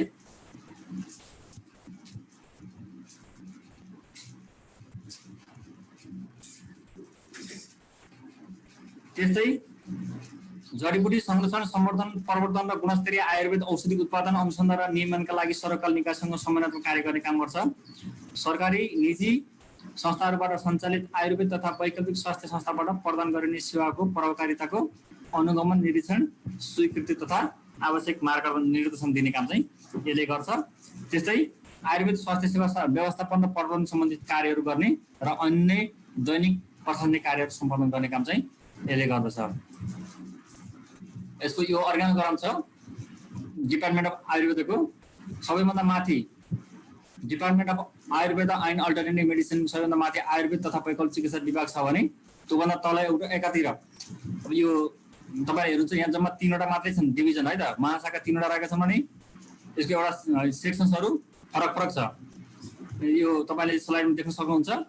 एउटा herbs medicine and research division, जडीबुटी औषधि एवं अनुसन्धान महाशाखा छ। त्यो अन्तर्गत फेरि 2टा शाखाहरू रहेका छन्, जडीबुटी तथा औषधि शाखा र आयुर्वेद स्वास्थ्य प्रवर्धन शाखा भनेर 2टा शाखा रहेका छन्। त्यस्तै अर्को आयुर्वेद चिकित्सा महाशाखा छ, त्यो अन्तर्गत पनि फेरि 2टा शाखाहरू रहेका छन्, आयुर्वेद सर्भिस म्यानेजमेन्ट शाखा र अर्को अनुगमन, अनुसन्धान तथा समन्वय महाशाखा भनेर यो आयुर्वेद मेडिसिन डिभिजनमा रहेका छन्। भने अर्को अल्टरनेटिभ मेडिसिन डिभिजन, यो वैकल्पिक चिकित्सा महाशाखाभित्र होमियोप्याथी र आम्ची मेडिसिनलाई चाहिँ यहाँभित्र राखिएको छ। होमियोप्याथी र आम्ची मेडिसिन अल्टरनेटिभ मेडिसिनभित्र राखिएको छ। भने यसका पनि 2टा अल्टरनेटिभ मेडिसिनको 2टा शाखा छन्, एउटा होमियोप्याथी एन्ड आम्ची मेडिसिन, अर्को प्रकृति एन्ड अकुपेन्चर मेडिसिन सेक्सन, प्राकृतिक तथा अकुपञ्चर चिकित्सा शाखा गरेर यसको अल्टरनेटिभ मेडिसिनको 2टा चाहिँ के छन् त शाखाहरू रहेका छन्। भने एउटा छुट्टै एडमिनिस्ट्रेसन सेक्सन भनेर प्रशासन शाखाको रूपमा छुट्टै रहेको छ। यो चाहिँ ख्याल गर्दा मात्रै हुन्छ, त्यति धेरै इम्पोर्टेन्ट छैन।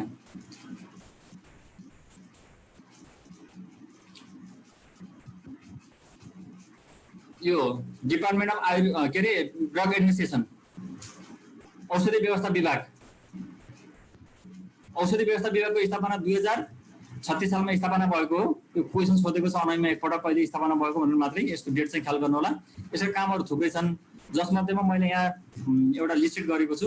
एउटा जनसुरक्षित, असरयुक्त र गुणयुक्त नभएको औषधिको उत्पादन, बिक्री, वितरण, निकासी, पैठारी, सञ्चय र सेवन मनाइ गर्ने भनेको छ। नचाहिने चिजहरू अथवा हामीलाई काम नलाग्ने, unwanted, harmful, body side effect भएका औषधिहरूको उत्पादन, बिक्री, वितरण, निकासी, पैठारी चाहिँ नियन्त्रण गर्ने यसले काम गर्छ।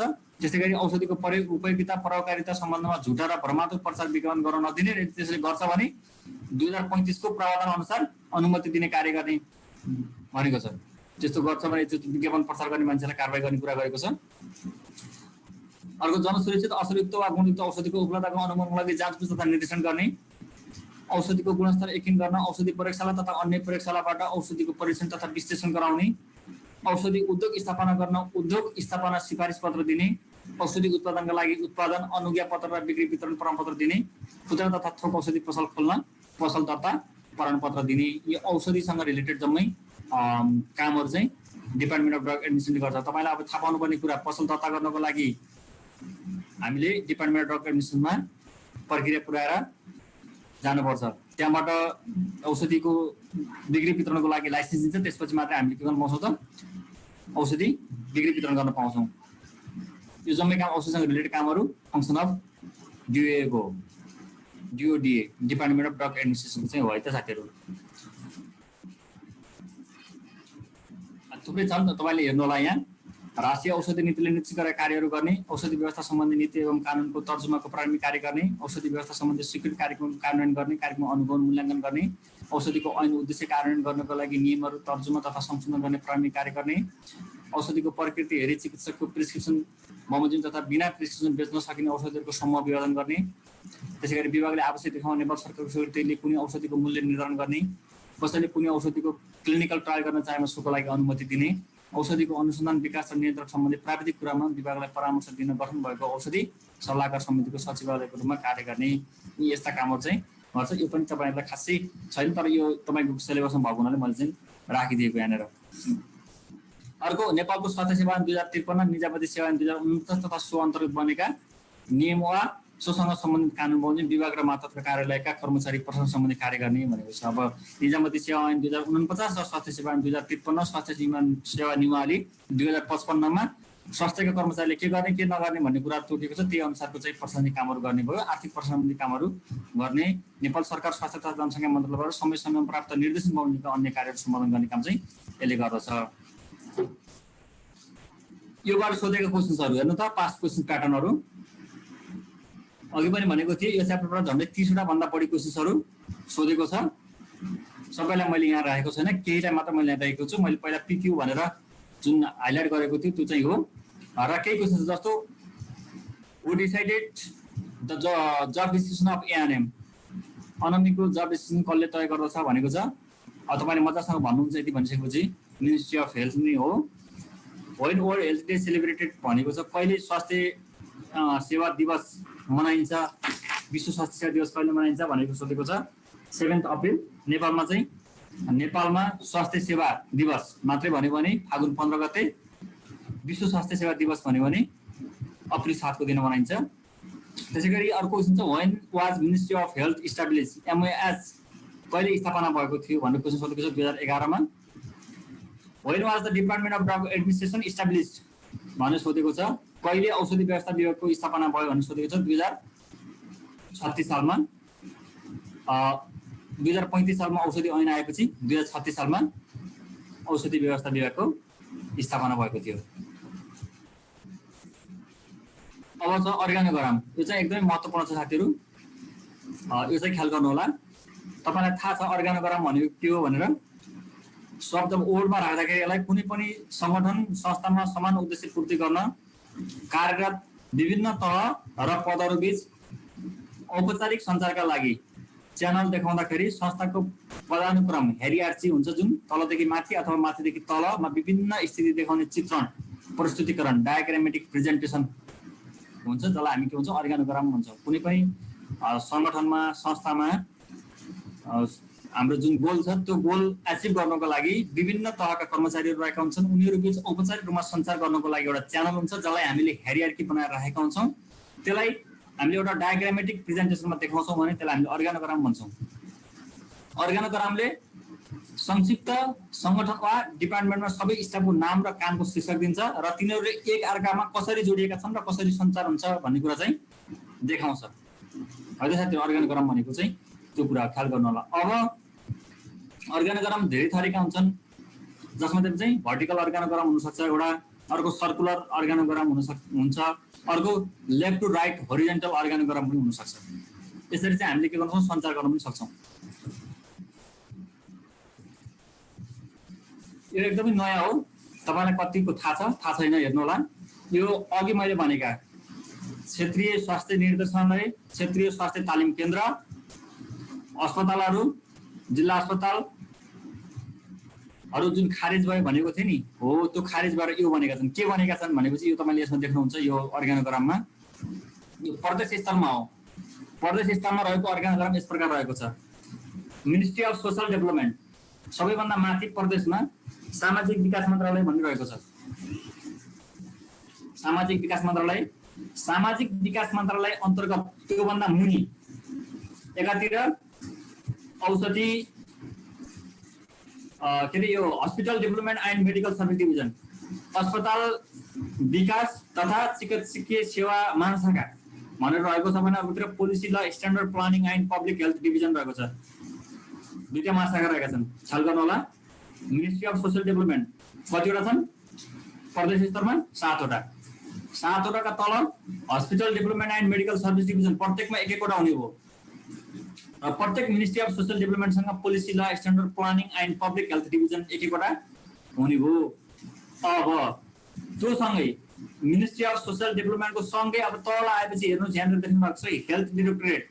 हामीले पहिला रिजनल हेल्थ डिरेक्टोरेट भन्थ्यौँ, त्यो छैन। अब के छ त प्रादेशिक स्वास्थ्य निर्देशनालय। पहिला क्षेत्रीय थियो, अब के छ त प्रादेशिक स्वास्थ्य निर्देशनालय, प्रदेश स्वास्थ्य निर्देशनालय। कतिवटा छ हेल्थ डिरेक्टोरेट? 7 वटा छ। 7 वटा छ है त, हेल्थ डिरेक्टोरेट 7 वटा छ।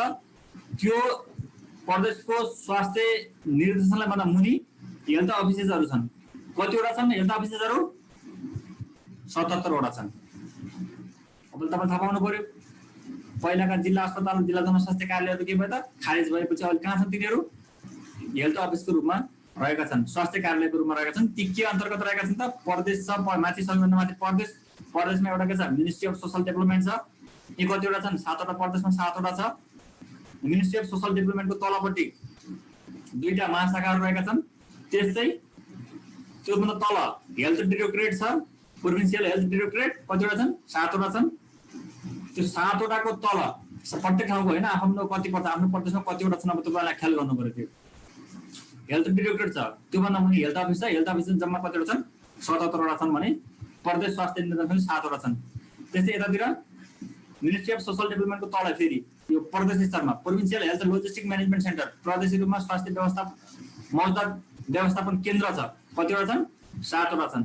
त्यस्तै प्रदेशमा हेल्थ ट्रेनिङ सेन्टर छ। कतिवटा छन्? 7 वटा छन्। प्रदेशमा प्रोभिन्सियल रेफरेन्स ल्याबोरेटरी छ। कतिवटा छ? 7 वटा छ। यो ख्याल गर्नु पर्यो है त। सबैभन्दा माथि सामाजिक विकास मन्त्रालय छ। सामाजिक विकास मन्त्रालय अन्तर्गत 2टा महाशाखाहरू रहेका छन्। त्यो अन्तर्गत तल हेल्थ डाइरेक्टरेट स्वास्थ्य निर्देशक छन् 7 वटा।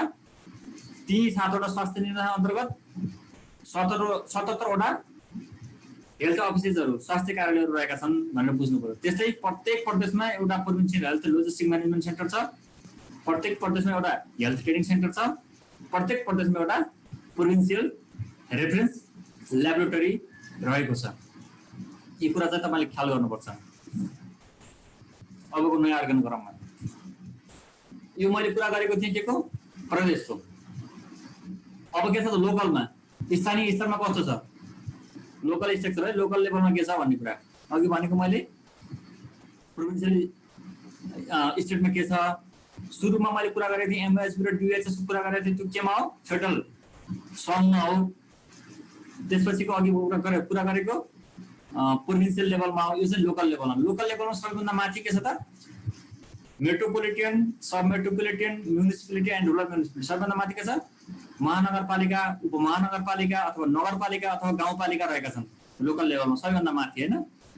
त्योभन्दा तल महानगरपालिका अथवा उपमहानगरपालिका, नगरपालिका अथवा गाउँपालिकाको तल प्राइमेरी हस्पिटल, कम्युनिटी हस्पिटल 15 बेडसम्मको छ। अथवा त्यो छैन भने हेल्थ पोस्ट, अथवा हेल्थ पोस्ट छैन भने आयुर्वेदिक हेल्थ सेन्टर पनि हुन सक्ने भयो। अर्बन हेल्थ प्रमोसन सेन्टर के छ त्यो? त्यो चाहिँ के को अन्तर्गत रहेको छ? मेट्रोपोलिटन, सब मेट्रोपोलिटन, म्युनिसिपालिटी र रुरल म्युनिसिपालिटीको मुनि छ। र यिनैको primary health hospital, health post, Ayurveda health centre र सहरी स्वास्थ्य प्रवर्धन केन्द्र, त्यसको मुनि के छ त? कम्युनिटी हेल्थ युनिट छ, सामुदायिक स्वास्थ्य इकाइ। त्यो सामुदायिक स्वास्थ्य इकाइ भन्दा पनि तल के छ त? हाम्रो गाउँघर क्लिनिक रहेको छ भने अर्कोतिर एफसीएचबी रहेको छ। यहाँ गाउँघर क्लिनिक ओआरसी भनेको चाहिँ यसमा तपाईँले इपिआई क्लिनिक पनि सम्झिनु पर्ला। पिएचसी ओआरसी इपिआई क्लिनिक एफसीएचबी रहेका छन् कम्युनिटी लेभलमा। ल यो कुरा बुझ्नु भएन? लोकल लेभलमा सबैभन्दा माथि मेट्रोपोलिटन अथवा सब मेट्रोपोलिटन अथवा म्युनिसिपालिटी अथवा रुरल म्युनिसिपालिटी छ भने त्योभन्दा तल 15 बेडसम्मको हस्पिटल हुन सक्छ, जसलाई हामीले प्राइमेरी हस्पिटल अथवा कम्युनिटी हस्पिटल भन्छौँ। अर्को हेल्थ पोस्ट हुन सक्ने भयो, आयुर्वेदिक हेल्थ सेन्टर हुन सक्ने भयो, अर्बन हेल्थ प्रमोसन सेन्टर हुन सक्ने भयो। अब जम्मै अब अहिलेको डाटामा हेर्दाखेरि हामीले के भनेको छौँ? 198 वटा पिएचसी रहेका छन् भनेको छ। सबै पिएचसीहरूलाई प्राइमेरी हस्पिटल अथवा कम्युनिटी हस्पिटल बनाउने योजना छ। जो 15 बेडसम्मको हुन्छन् तिनीहरू केमा रहने भयो त? यो मेट्रोपोलिटन अथवा सब मेट्रोपोलिटन अथवा नगरपालिका अथवा गाउँपालिकाको मुनि चाहिँ रहन्छन्। त्यसको भन्दा तल के हुन्छ? कम्युनिटी हेल्थ युनिट हुन्छ। त्योभन्दा तल चाहिँ पिएचसी इपिआई क्लिनिक र महिला स्वास्थ्य स्वयंसेविकाहरू कार्यरत छन्। यो चाहिँ बुझ्नु होला है। यो तपाईँलाई एकदम उपयोगी हुन सक्छ। अर्गानोग्राममा पिएचसी प्राइमेरी हेल्थ केयरको अर्गानोग्राम यसमा तपाईँले यो तालिकामा देख्न सक्नुहुन्छ। सिरियल नम्बर छ, पोस्ट छ, लेभल छ, त्यसको सेवा कुन सेवा समूहको त्यो छ, त्यसपछि ग्रुप छ, सब ग्रुप छ, नम्बर अफ पोस्ट कतिजना हुन्छन् भन्ने कुरा देखाएको छ। अहिलेको नयाँ अर्गानोग्राम हो यो कहाँबाट लगेको भने स्वास्थ्य संस्था हस्तान्तरण निर्देशक 2075 मा यो अर्गानोग्राम उल्लेख गरिएको छ र यही अनुसार कर्मचारीहरू रहेका छन्। मेडिकल अफिसर पिएचसी में को हुन्छ इन्चार्ज मेडिकल अफिसर लेभल के हो उसको 8औं लेभल हो सेवा कुन हो सर्भिस हेल्थ हो उसको ग्रुप कुन हो जनरल हेल्थ सर्भिसेस हो कतिजना हुन्छ एकजना के हो यो पिएचसी को इन्चार्ज मेडिकल अफिसर डाक्टर त्यसैगरी अर्को स्टाफ नर्सिङ अथवा नर्सिङ स्टाफको कुरा गर्दाखेरि स्टाफ नर्स पनि हुन सक्ने भयो हस्पिटल नर्सिङ इन्सपेक्टर एसएनआई भन्छ जसलाई एसएनआई अथवा सिनियर हस्पिटल नर्स इन्सपेक्टर 5 तहको 6 तहको अथवा 7 तहको गरेर एकजना चाहिँ के हुन्छ जनरल नर्सिङको एकजना हुन्छ अर्को एचए अथवा सिनियर अयब 5 तहको 6 तहको अथवा 7 तहको एउटा गरेर जम्मा एकजना हुने भयो अर्को ल्याब असिस्टेन्ट अथवा सिनियर ल्याब असिस्टेन्ट अथवा ल्याब असिस्टेन्ट इन्सपेक्टर एमएलटी ग्रुपको सब ग्रुप चाहिँ उसको जिएमएलटी हो एकजना चाहिँ रहन्छ त्यस्तै अनमी अथवा सिनियर अनमी अथवा सिनियर अनमी इन्सपेक्टर 4 तहको 5 तहको अथवा 6 तहको एकजना चाहिँ जम्मा चाहिँ 3 जना रहन्छ अर्को अयब सिनियर अयब अथवा सिनियर अयब अफिसर अधिकृत छैन भने चाहिँ नि त्यो चाहिँ 4 5 6 तह मध्ये कुनै 3 जना चाहिँ रहन सक्नुहुन्छ 4 तहको भए पनि 3 जना 5 तहको भए पनि 3 जना 6 तहको भए पनि 3 जना अथवा 4 5 6 तहको कुनै जम्मा कति हुन्छ 10 जना रहन्छ तपाईले पहिलाको पुरानो अर्गानग्राम हेर्नु भएको छ कति जना रहन्छ भने 12 जना छ अहिलेमा कति छ 10 जना छ यसमा कार्यालय सहयोगको व्यवस्थापन गरेको छ छैन यसमा कार्यालय सहयोगको अफिस असिस्टेन्टको कुरा गरेको छैन यो कुरा चाहिँ ख्याल गर्नु होला पुरानो अर्गानमा यस्तो थियो पिएचसी इन्चार्ज को हुन्छ मेडिकल अफिसर एमबीबीएस हुने त्योभन्दा तल्तिरपट्टि टेक्निकल सेक्सनतिर अयब एकजना यो एचए अथवा सिनियर अयब एकजना स्टाफ नर्स एकजना अयब 2 जना अनमी 3 जना ल्याब असिस्टेन्ट एकजना र पिएन 3 जना गरेर जम्मा टोटल कति हुन्थ्यो 12 जना हुन्थ्यो अब अहिले के छ त अफिस असिस्टेन्ट छैन अयब 2 भनेको थियो उता गएर कति भयो 3 जना भयो अरु जम्मै त्यही हो जम्मा कति जना हुन्छ अहिलेकोमा 10 जना हुन्छ र यसमा अफिस असिस्टेन्टलाई अब स्थानीय पालिकाहरूले आवश्यकता अनुसार राख्ने कुरा भनेर स्वास्थ्य सेवा विभाग को प्रकाशित स्वास्थ्य संस्था हस्तान्तरण निर्देशिका 2075 मा प्रष्ट रूपमा लेखेको छ अब रिभाइज अर्गानोग्राम अफ हेल्थ पोस्ट अहिलेको पहिलाको यो क्वेशन आएको छ यहाँबाट तपाईले पहिला ख्याल गर्नु भएको छैन 2075 साल 9 महिना 29 गतेको दिन क्याबिनेट लेभलमा एउटा निर्णय गरियो जसले तराई र उपत्यकाका स्वास्थ्य चौकीहरूको लागि एउटा अर्गानोग्राम र हिमाल र पहाडका स्वास्थ्य चौकीहरूको लागि एउटा अर्गानोग्राम भनेर दुईटा चाहिँ यस्तो खालको खाका चाहिँ बनाइदिएको छ जसमा तपाईले देख्न सक्नुहुन्छ स्क्रिनमा भ्याली र तराईको स्वास्थ्य चौकीहरूको लागि 1419 स्वास्थ्य चौकीको लागि टोटल जना चाहिँ 6 जना हुन्छन् जसमा अफिसर 6th लेभल हेल्थ इन्स्पेक्सन समूहको अधिकृत 6औं त्यो एचएबाट गएको पनि हुन सक्छ एचए 6th पनि हुन सक्छ अथवा सिनियर अयबाट सिनियर अयब हुँदै 6th भएको 6th लेभलकै पनि हुन सक्ने भयो उहाँ चाहिँ के त इन्चार्ज हुने व्यवस्था छ अफिसर 6th लेभलको एकजना कम्युनिटी नर्सिङ हुन्छ 5औं त स्टाफ नर्स होइन फेरि कम्युनिटी नर्सिङ 6th लेभलको भनेर चाहिँ हेर्नु भएको छ हैन स्टाफ नर्स छैन यहाँ कम्युनिटी नर्स जनरल नर्सिङको स्टाफ नर्स भनेको कम्युनिटी नर्सिङको एकजना 6th लेभलको एकजना असिस्टेन्ट 5th लेभलको भनेको तपाईले बुझ्नुहुन्छ एउटा एचए हुने भयो 5th लेभलको अर्को अयब जुन 5 वर्ष पुगिसकेपछि 5औं हुन्छ नि हो त्यो 2 जना हुने व्यवस्था भयो अर्को असिस्टेन्ट 4th लेभलको हेल्थ इन्स्पेक्सन समूहको भनेपछि के भन्नुहुन्छ अथवा अयब यो सिधा भन्दाखेरि अयब अर्को असिस्टेन्ट 4th लेभलको भनेको कम्युनिटी नर्सिङबाट अनमी एकजना भनेपछि अब बुझ्नुभयो अनमी एकजना हुन्छ अयब एकजना हुन्छ एचए अथवा सिनियर अयब 2 जना हुन्छ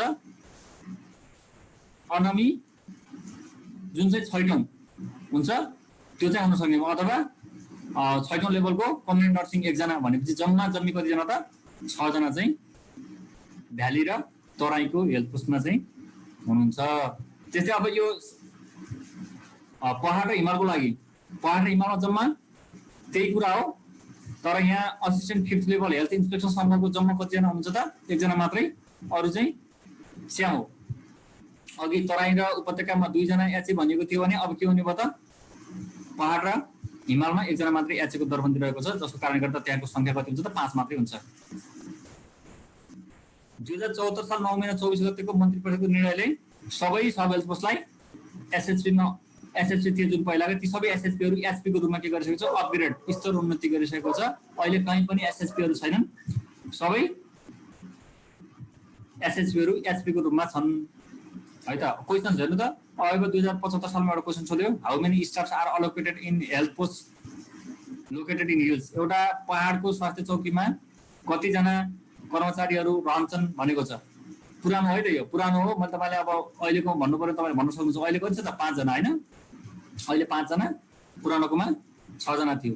अब अहिलेकोमा त्यो पहाड, तराई, हिमाल, भ्याली जहाँ पनि अफिस असिस्टेन्ट राखेको छैन। यहाँ देख्नु भएको छ, यो अर्ग्यान गराउँ अफिस असिस्टेन्ट तोकेको छैन। यी अफिस असिस्टेन्टहरू, कार्यालय सहयोगीहरू स्थानीय पालिकाले आवश्यकता अनुसार राख्न सक्नेछ भन्ने कुरा लेखेको छ प्रश्न रूपमा, त्यही अनुसार चाहिँ राखिन्छ। अब तपाईँलाई एउटा क्वेसन सोध्छु मैले, पिएचसीमा कतिजनाको नर्सिङ स्टाफ हुन्छ, पिएचसीमा कतिजना को नर्सिङ स्टाफको दर पनि हुन्छ भन्यो भने एन्सर भन्न सक्नुहुन्छ तपाईँले होइन। कतिजना मनमनी भनिरहनु मलाई यतिजना भनेर होइन, कतिजना मात्रै छ, कति हुन्छ, 3 हुन्छ कि 4? अब चाहिँ तपाईँले थाहा पाउनुभयो। अब कति हुन्छ, 4 जना हुन्छ। तपाईँले मनमनी सोच्नु भएको थियो अघि के थियो यहाँ त, पिएचसीकोमा नर्सिङ स्टाफ भन्ने बित्तिकै स्टाफ नर्स पनि हो, अनमी पनि नर्सिङ स्टाफ हो होइन। यो हेर्नु त, योमा यहाँ 5 नम्बरमा हेर्नु त कति छ, 3 जना होइन नर्सिङ स्टाफ हो। अनमी, सी अनमी अथवा सिनियर अनमी इन्सपेक्टर भनेको हो, त्यो पनि नर्सिङ स्टाफ हो। अर्को माथि चाहिँ 2 नम्बर हेर्नु त, staff nurse, hospital nursing inspector, senior hospital nursing inspector भनेर 1 जना हो, यो पनि नर्सिङ स्टाफ हो, नर्सिङसम्म भयो नि त होइन। जम्मा कति भयो त, 3 1 4 जना भयो। यसरी थाहा पाउनु होला। अब तपाईँले अघि मनमनी सोच्नु भएको थियो 3 जना मात्रै अथवा 2 जना अथवा 4 जना, कतिले 4 जना सोच्नु भएको थियो, तपाईँले चाहिँ राइट एन्सर दिलाउनु भयो।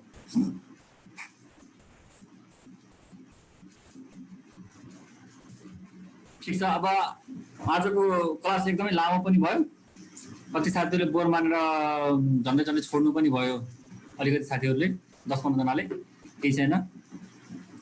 तपाईँलाई अपडेट हुनको लागि मैले दिएको यो वेबसाइटहरूमा चाहिँ अपडेट रहनु होला।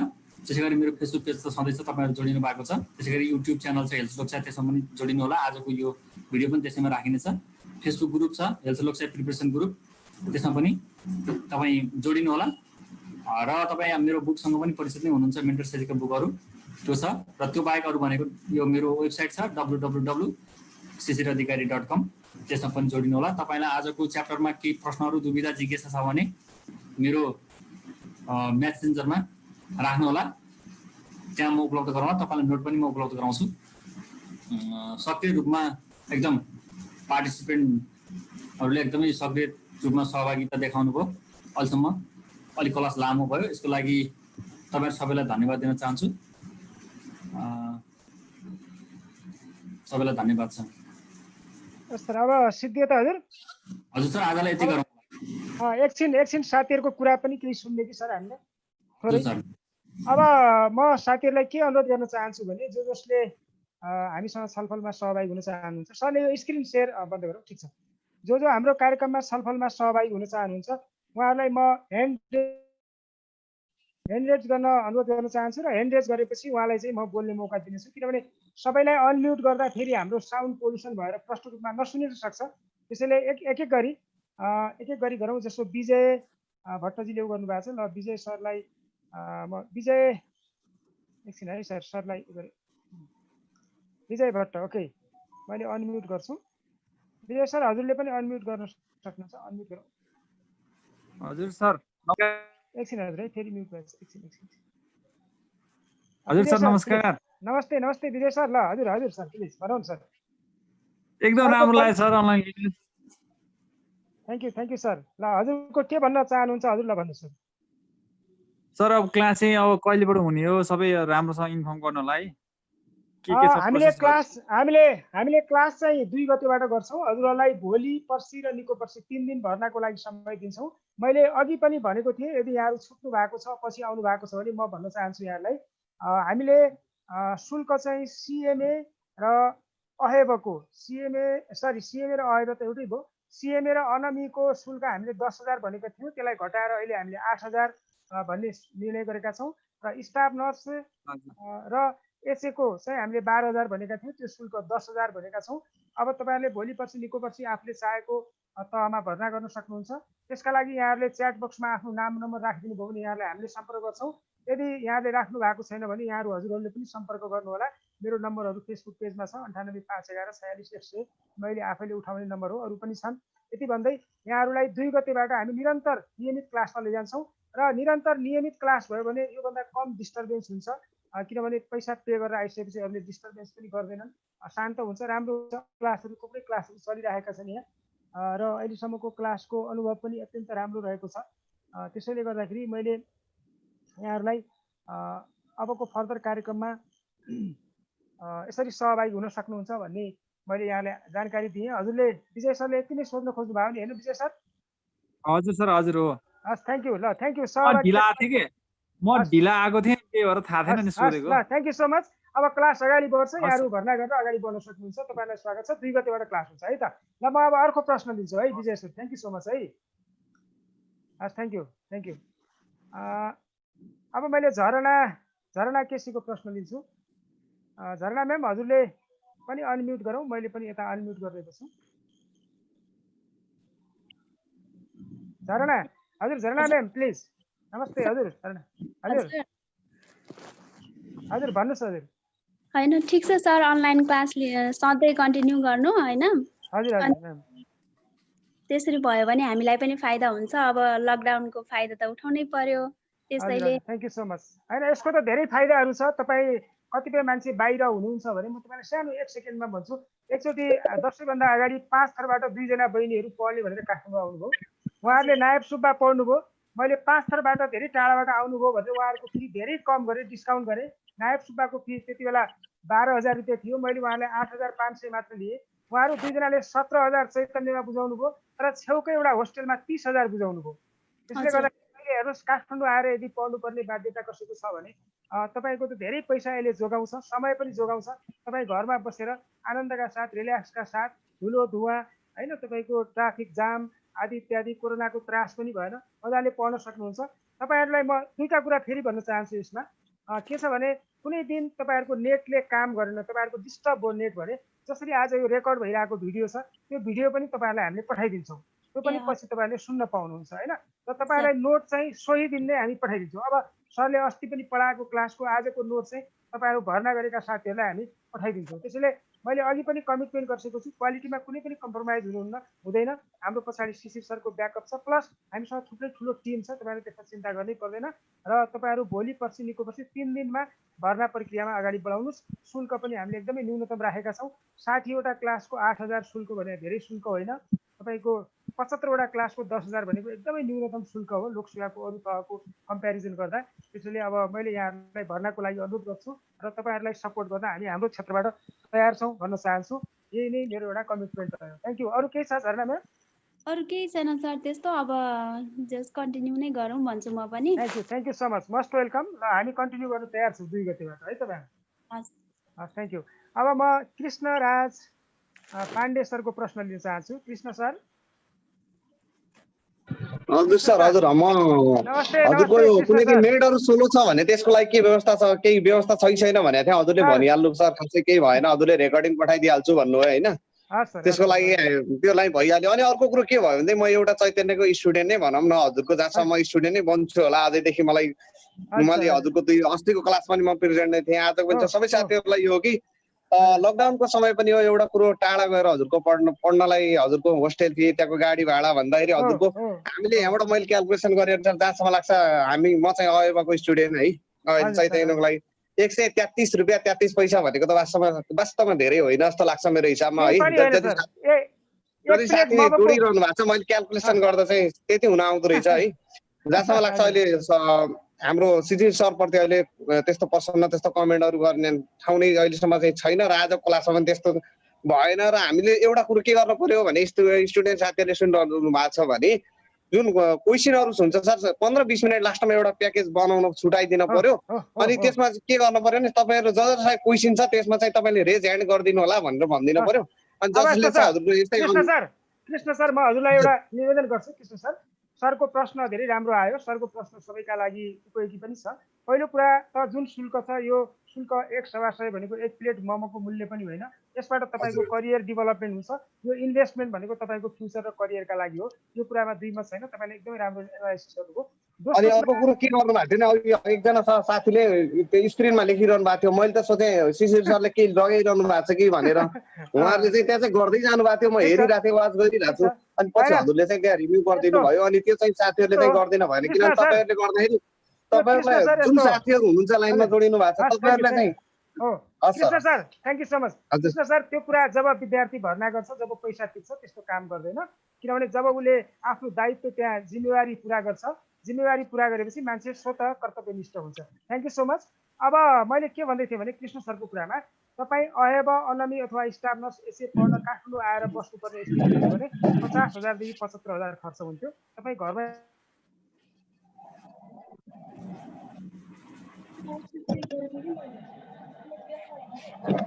त्यसमा 15 देखि 20 मिनट 25 मिनट आधा घन्टा चाहिँ खुल्ला बहस छलफल हुन्छ। बहसका दुईटा मोडल हुन्छन्, एउटा बोलेर, एउटा च्याट बक्समा प्रश्न लेखेर। अब बोलेर डिस्टर्ब हुन्छ, नेटवर्कले राम्रो काम गर्दैन, च्याट आवाज आउँछ भने टाइप गर्ने मजाले। किनभने हामीसँग अहिले सहसचिव, उपसचिव, अफिसर, आइक्यू विभिन्न क्लासहरू चलिरहेका छन्। ती क्लासहरूको यही मोडल हो। प्रश्न भर्बल्ली पनि सोध्न पाइयो, टेक्स्टबाट पनि सोध्न पाइयो। जहाँसम्म तपाईँहरूको अन्तर्क्रियाको कुरा छ, हरेक दिन हरेक सेसनमा कुनै न कुनै बेला अन्तर्क्रिया हुन्छ। ल म अब तपाईँलाई हाम्रो जितेन्द्र कुमार यादवको प्रश्न लिन चाहन्छु। जितेन्द्रजी हजुर तयार हुनुहोस् है। हजुर सर नमस्ते। नमस्ते जितेन्द्र सर, हजुरको अनुहार पनि हेरौँ ल एकछिन। ल sir please Jitendra sir. Sir अलि के भन्छ लाइट प्रब्लम भएर यस्तो भएको हो कि? नो प्रब्लम, नो प्रब्लम, केही छैन। लाइट प्रब्लम छ भने सरले सुन्ने काम हो, कहिलेकाहीँ लाइट प्रब्लम हुन्छ। हाम्रो देशको बत्तीको अवस्था यस्तै छ, केही छैन। सर अब यस्तो हजुर लकडाउनमा यस्तो लोकसभाको तयारी त हाम्रो लागि। हजुर हजुर अब भन्नुपर्दा यस्तो हामीले अब बिचमा कुनै प्रब्लम भयो भने हामीले चाहिँ लास्टमा अलि डिस्कसन राखिदिनु पर्यो कि? सर हजुरलाई यस्तो छ, बिचमा कुनै कारण दुईटा म हजुरलाई भन्छु है। कुनै साथीभाइहरूको कुनै कारणवश कक्षा छुट्यो भने त्यसलाई अर्को ग्रुपमा पनि हामी पढ्ने अवसर दिन्छौँ। अर्को कुरा त्यो क्लासको रेकर्ड भएको भिडियो पनि तपाईँलाई पठाइदिन्छौँ है। त्यो दुईटा सपोर्ट हामीले गर्छौँ। अरू कसैको केही प्रश्न छ साथीहरू? केही प्रश्न छ? अब मलाई लाग्छ सबै कुरा क्लियर भयो होला शिशिर सर, होइन हजुर? सबै कुरा क्लियर भएको छ। फेरि म दोहोऱ्याउन चाहन्छु, हामी 2 गते एकजना साथीले हात उठाउनु भएको छ, उहाँको प्रश्न लिन्छु। ओप्पो A1 A5s ले ल प्लिज उहाँको प्रश्न लिएर अनि म कन्क्लुजन गर्छु। सर प्लिज ओप्पो भयो हजुरले पनि अनम्युट गरौँ। ओप्पो हजुरले हात उठाउनु भएको छ ल। ओके प्लिज सर अगाडि बढाउँ। सर नमस्ते सर। नमस्ते हजुर। ल नमस्ते सर प्लिज भनौँ सर हजुरको प्रश्न, हजुरको परिचय सहित, किनभने हजुरको डिभाइसमा ओप्पो लेखेको छ। हजुरको शुभ नाम? सर आवाज आएन, सरको आवाज आइरहेको छैन सर। यो लोकसेवा चाहिँ कहिले खुल्ने छ त्यस्तो चाहिँ निश्चित छ? यस्तो छ, लोकसेवाको केसमा के छ भने यो सबैको प्रश्न हो। ठिक छ बस्नु सर। यो धेरैको साझा प्रश्न हो, सबैको प्रश्न हो। लोकसेवाको कार्यक्रम निर्धारित समयमा नहुन सक्छ, किनभने धेरै समय तालिकाहरूमा त्यसको असर परेको छ। तर एउटा कुरा ढुक्क के हुनुहोस् भने लोकसेवाको कार्यक्रम स्थगित भएको हो, कम्प्लिटली त्यो पुरै स्टप भएको होइन, त्यो चाहिँ पज भएको हो, रोकिएको हो केही समयका लागि। पुरै स्टप कहिल्यै नहुने गरी त्यो त्यसरी भएको होइन। अर्को कुरा बजेट भाषणमै पनि उल्लेख गरिएको छ, अति आवश्यक भनिएको छ र स्वास्थ्य सेवा त अति आवश्यक भित्रै पर्छ। त्यसैले अहिले हामी प्रिपेयर हौँ। एउटा कुरा के सोचौँ भने लोकसेवाले नियमित समय तालिकामा विज्ञापन आह्वान गर्यो भन्दैमा हामी निश्चित रूपमा छनौट हुने के आधार छ र? हामी निश्चित रूपमा छनौट हुने आधार त्यति बेला तयार हुन्छ जब हाम्रो तयारी राम्रो हुन्छ। त्यसैले अहिले हामी तयारी गरौँ र त्यसका लागि त्यो सक्षमता हासिल गरिराखौँ। त्यो सक्षमताबाट भोलि लोकसेवा खुल्न साथ त्यो अवसरलाई हासिल गर्ने हामीसँग पर्याप्त आधार हुन्छ। यही भन्न चाहन्छु म। लोकसेवा 100% खुल्छ, यसरी अस्थिर हुनुहोस्। र अब यदि प्रश्न कसैको छ भने यहाँलाई म प्रश्नका लागि हात उठाउन अनुरोध गर्न चाहन्छु। यदि प्रश्न छैन भने अब हामी कार्यक्रमको समापनमा जान्छौँ। यहाँहरू सम्पूर्ण सहभागीहरूलाई विशेष धन्यवाद दिन चाहन्छु। म फेरि दोहोऱ्याउन चाहन्छु, हामी भोलि 31 गते, पर्सि 32 गते र निको पर्सि 1 गते 3 दिन तपाईँहरूलाई भर्नाको लागि हामी समय दिन्छौँ। तपाईँहरूले हामीसँग प्रत्यक्ष सम्पर्क पनि गर्न सक्नुहुन्छ। फेसबुकमा हाम्रो फेसबुक पेज छ चैतन्य पिएचसी, त्यसमा मेरो सम्पर्क नम्बरहरू छ। यहाँले छोड्नु भएको सम्पर्क नम्बरमा पनि हामी केहीलाई सम्पर्क गर्नेछौँ। र तपाईँको सिएमए र अनमी पढ्नका लागि 60वटा क्लास लाग्छन्, 60 देखि 65वटा क्लास, त्यसको शुल्क 8,000 छ। स्टाफ नर्स र एचए पढ्नका लागि 75वटा क्लास लाग्छन्, त्यसको शुल्क 10,000 छ। मैले यति भने यहाँहरू सबैलाई स्वागत छ। 2 गतेदेखि यहाँहरूको नियमित क्लास अगाडि बढ्छ। यहाँहरूलाई हामीले कक्षाको नोटहरू दिन्छौँ, क्लासको हप्तामा टेस्टहरू गराउँछौँ, तपाईँहरूको टेस्टमा फिडब्याकहरू दिन्छौँ र तपाईँहरूको एकचोटि हामीसँग जोडिसकेपछि निरन्तर रूपमा तपाईँहरूको इक्जामिनेसन नआउन्जेलसम्म हामी सपोर्ट गर्छौँ। यति धेरै कुराहरू भने एकजना वीरबहादुर ओलीजीले अघि प्रश्न सोध्ने कुरा गर्नुभएको थियो, उहाँलाई म एउटा लास्ट प्रश्न लिएर कार्यक्रमको समापन गर्छौँ। वीरबहादुरजी प्लिज। हजुर हजुर सर प्लिज, सरको अनुहार पनि हेरौँ न, भिडियो अन गर्नुहोस् क्यामेरा। सर मैले भिडियो अन गरेँ। हजुर सर, हजुर ल वीरबहादुर सर। जुन हजुरले भन्नुभयो नि 70वटा क्लास हुन्छ भनेर। हजुर सर 75 यसमा चाहिँ सबै क्लासहरू हाम्रो चाहिँ शिशिर दाजुले नै लग्नुहुन्छ कि अरू टिचरहरू पनि विभिन्न अब हजुरको प्रश्नको पहिलो जवाफमा दिइहालौँ। शिशिर सरले सबै कोर्स पढाउनुहुन्न। शिशिर सरको आफ्नो विज्ञता, आफ्नो इन्ट्रेस्ट, आफ्नो कन्फिडेन्ट, आफूलाई रुचि लाग्ने विषय केही कोर्सहरू उहाँले पढाउनुहुन्छ। बाँकी कोर्सको लागि हामीसँग टिम छ, स्वास्थ्य सेवा क्षेत्रकै शिशिर सर जस्तै अरू प्रशिक्षकहरू हुनुहुन्छ, उहाँ प्रशिक्षकहरूले लिनुहुन्छ। सबै एउटै मान्छेबाट सबै कोर्स सम्भव छैन। अरू प्रश्न भन्नुहोस् ल वीरबहादुरजी, यो कुरा क्लियर भयो? के अरे जुन एडमिसन प्रोसेस छ त अब एडमिसनको प्रोसेस छ। हजुर एडमिसनको प्रोसेसको लागि हामीले तपाईँहरूलाई ब्याङ्कको खाता नम्बर दिन्छौँ, ई सेवा आइडी दिन्छौँ। तपाईँहरूले ई सेवा आइडी मार्फत अथवा ब्याङ्कको खाता मार्फत मोबाइल ब्याङ्किङ अथवा ई सेवाको माध्यमले पैसा जम्मा गर्न सक्नुहुन्छ। पैसा जम्मा गरिसकेपछि त्यो जम्मा गरेको पैसाको स्क्रिनसट गरेर तपाईँले भाइबर अथवा वाट्सएपबाट हामीलाई त्यो स्लिप पठाउनु हुनेछ। त्यसपछि भर्ना भएका सम्पूर्ण साथीहरूको एउटा भाइबर अथवा वाट्सएप ग्रुप हुन्छ। त्यो ग्रुपमा हामीले फर्दर नोटिस, फर्दर इन्ट्रेक्सन, तपाईँका फर्दर प्रोग्रामहरू त्यो ग्रुपबाट हाम्रो कम्युनिकेसन हुन्छ, सबै अनलाइन माध्यमबाट हुन्छ। त्यसै तपाईँहरू ई सेवा पनि मोबाइल ब्याङ्किङ पनि आफ्नो छैन भने अरू साथीभाइहरूको, अरू मान्छेहरूको मोबाइल ब्याङ्किङबाट पनि तपाईँले कारोबार गरेर भर्ना गर्न सक्नुहुन्छ। यति भने अब यहाँहरू सम्पूर्णलाई धेरै धेरै धन्यवाद, शुभ सन्ध्या। यहाँहरूको उपस्थिति, धैर्यता हेर्नुहोस्। अलि हामी 105-6 जना पुगेका थियौँ, अहिले 47 जना छन्। तपाईँहरू 47 जना भनेको साँच्चीकै डेडिकेटेड मान्छेहरू जो अन्तिम समयसम्म रहन्छ, जोसँग धैर्यता हुन्छ, जसले आफूलाई कार्यक्रमको अन्तिम चरणसम्म अड्याएर राख्न सक्छ। ती मान्छेहरूमा एउटा छुट्टै किसिमको प्यासन हुन्छ, त्यो प्यासनले नै हामीलाई अगाडि बढाउने हो। त्यसले गर्दाखेरि तपाईँहरूको कमिटमेन्ट छ, तपाईँहरूको धैर्यता छ, तपाईँहरूमा अनुशासन छ। यो 3टा कुरा हेर्नुहोस्, अनुशासन, कमिटमेन्ट र धैर्यता, पेसेन्स। यो 3टा कुराले नै हो मान्छेलाई सफल बनाउने। तपाईँहरू सफल हुने, सफलताको नजिक हुनुहुन्छ। यहाँहरूलाई म शुभकामना दिन चाहन्छु। तपाईँहरूले चैतन्यमा पढे पनि नपढे पनि, भर्ना भए पनि नभए पनि, साथीहरूसँग यसरी वेबिनारमा भेटघाट भयो, कहिलेकाहीँ प्रत्यक्ष रूपमा पनि भेट हुने अवसर मिल्ला। यहाँहरू सबैलाई म हृदयदेखिलाई हार्दिक शुभकामना दिन चाहन्छु सफलताको। यहाँहरू जहाँ हुनुहुन्छ, जस्तो सुकै अवस्थामा रहनुहुन्छ, सुरक्षित रहनुहोला। शिशिर सर, अन्तिममा हजुरले केही भन्न चाहनुहुन्छ? सरको शब्दहरू सुनौ र अन्त्य गरौँ सर। हस् सर, सबै साथीहरूलाई फेरि पनि धन्यवाद दिन चाहन्छु यहाँहरूको सक्रिय सहभागिताको लागि। यो च्याप्टर सकिएको छैन, यसमा अझै पनि छ। यो हेल्थ असिस्टेन्टको लागि 4 मार्क्सको मैले अघि पनि भनिसकेको छु। अरू साथीहरूको लागि त्यत्तिकै एकदमै फलदायी छ, यो एकदम काममा लिन्छ। अरू पनि बाँकी नै छ नयाँ कुराहरू, होइन? यसको बारेमा आगामी दिनमा छलफल गरौँला। तपाईँहरूलाई के प्रश्न जिज्ञासाहरू छन् भने छोड्न सक्नुहुन्छ, मैले भनिसकेको छु। र यो सुन्दर संयोजनका लागि हजुरलाई पनि एकदमै धन्यवाद दिएँ सर मैले। Thank you sir, thank you so much. सरलाई धेरै धेरै धन्यवाद। आज सर यो कार्यक्रमको प्रमुख व्यक्तित्व हजुर नै हो। हजुरको धेरै राम्रो प्रस्तुति रह्यो, धेरै ज्ञानवर्धक, धेरै इन्फर्मेटिभ, धेरै पावरफुल, धेरै राम्रो, एकदमै भर्सटाइल सरको प्रेजेन्टेसन रह्यो। सरलाई धेरै धेरै धन्यवाद छ।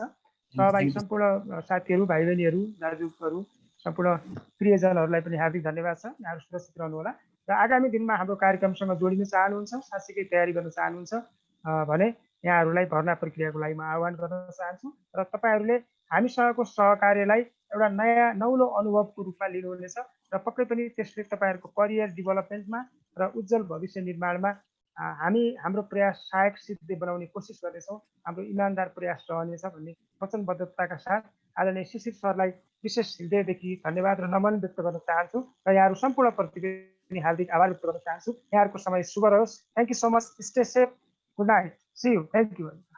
अब समाप्त गरौँ। धन्यवाद।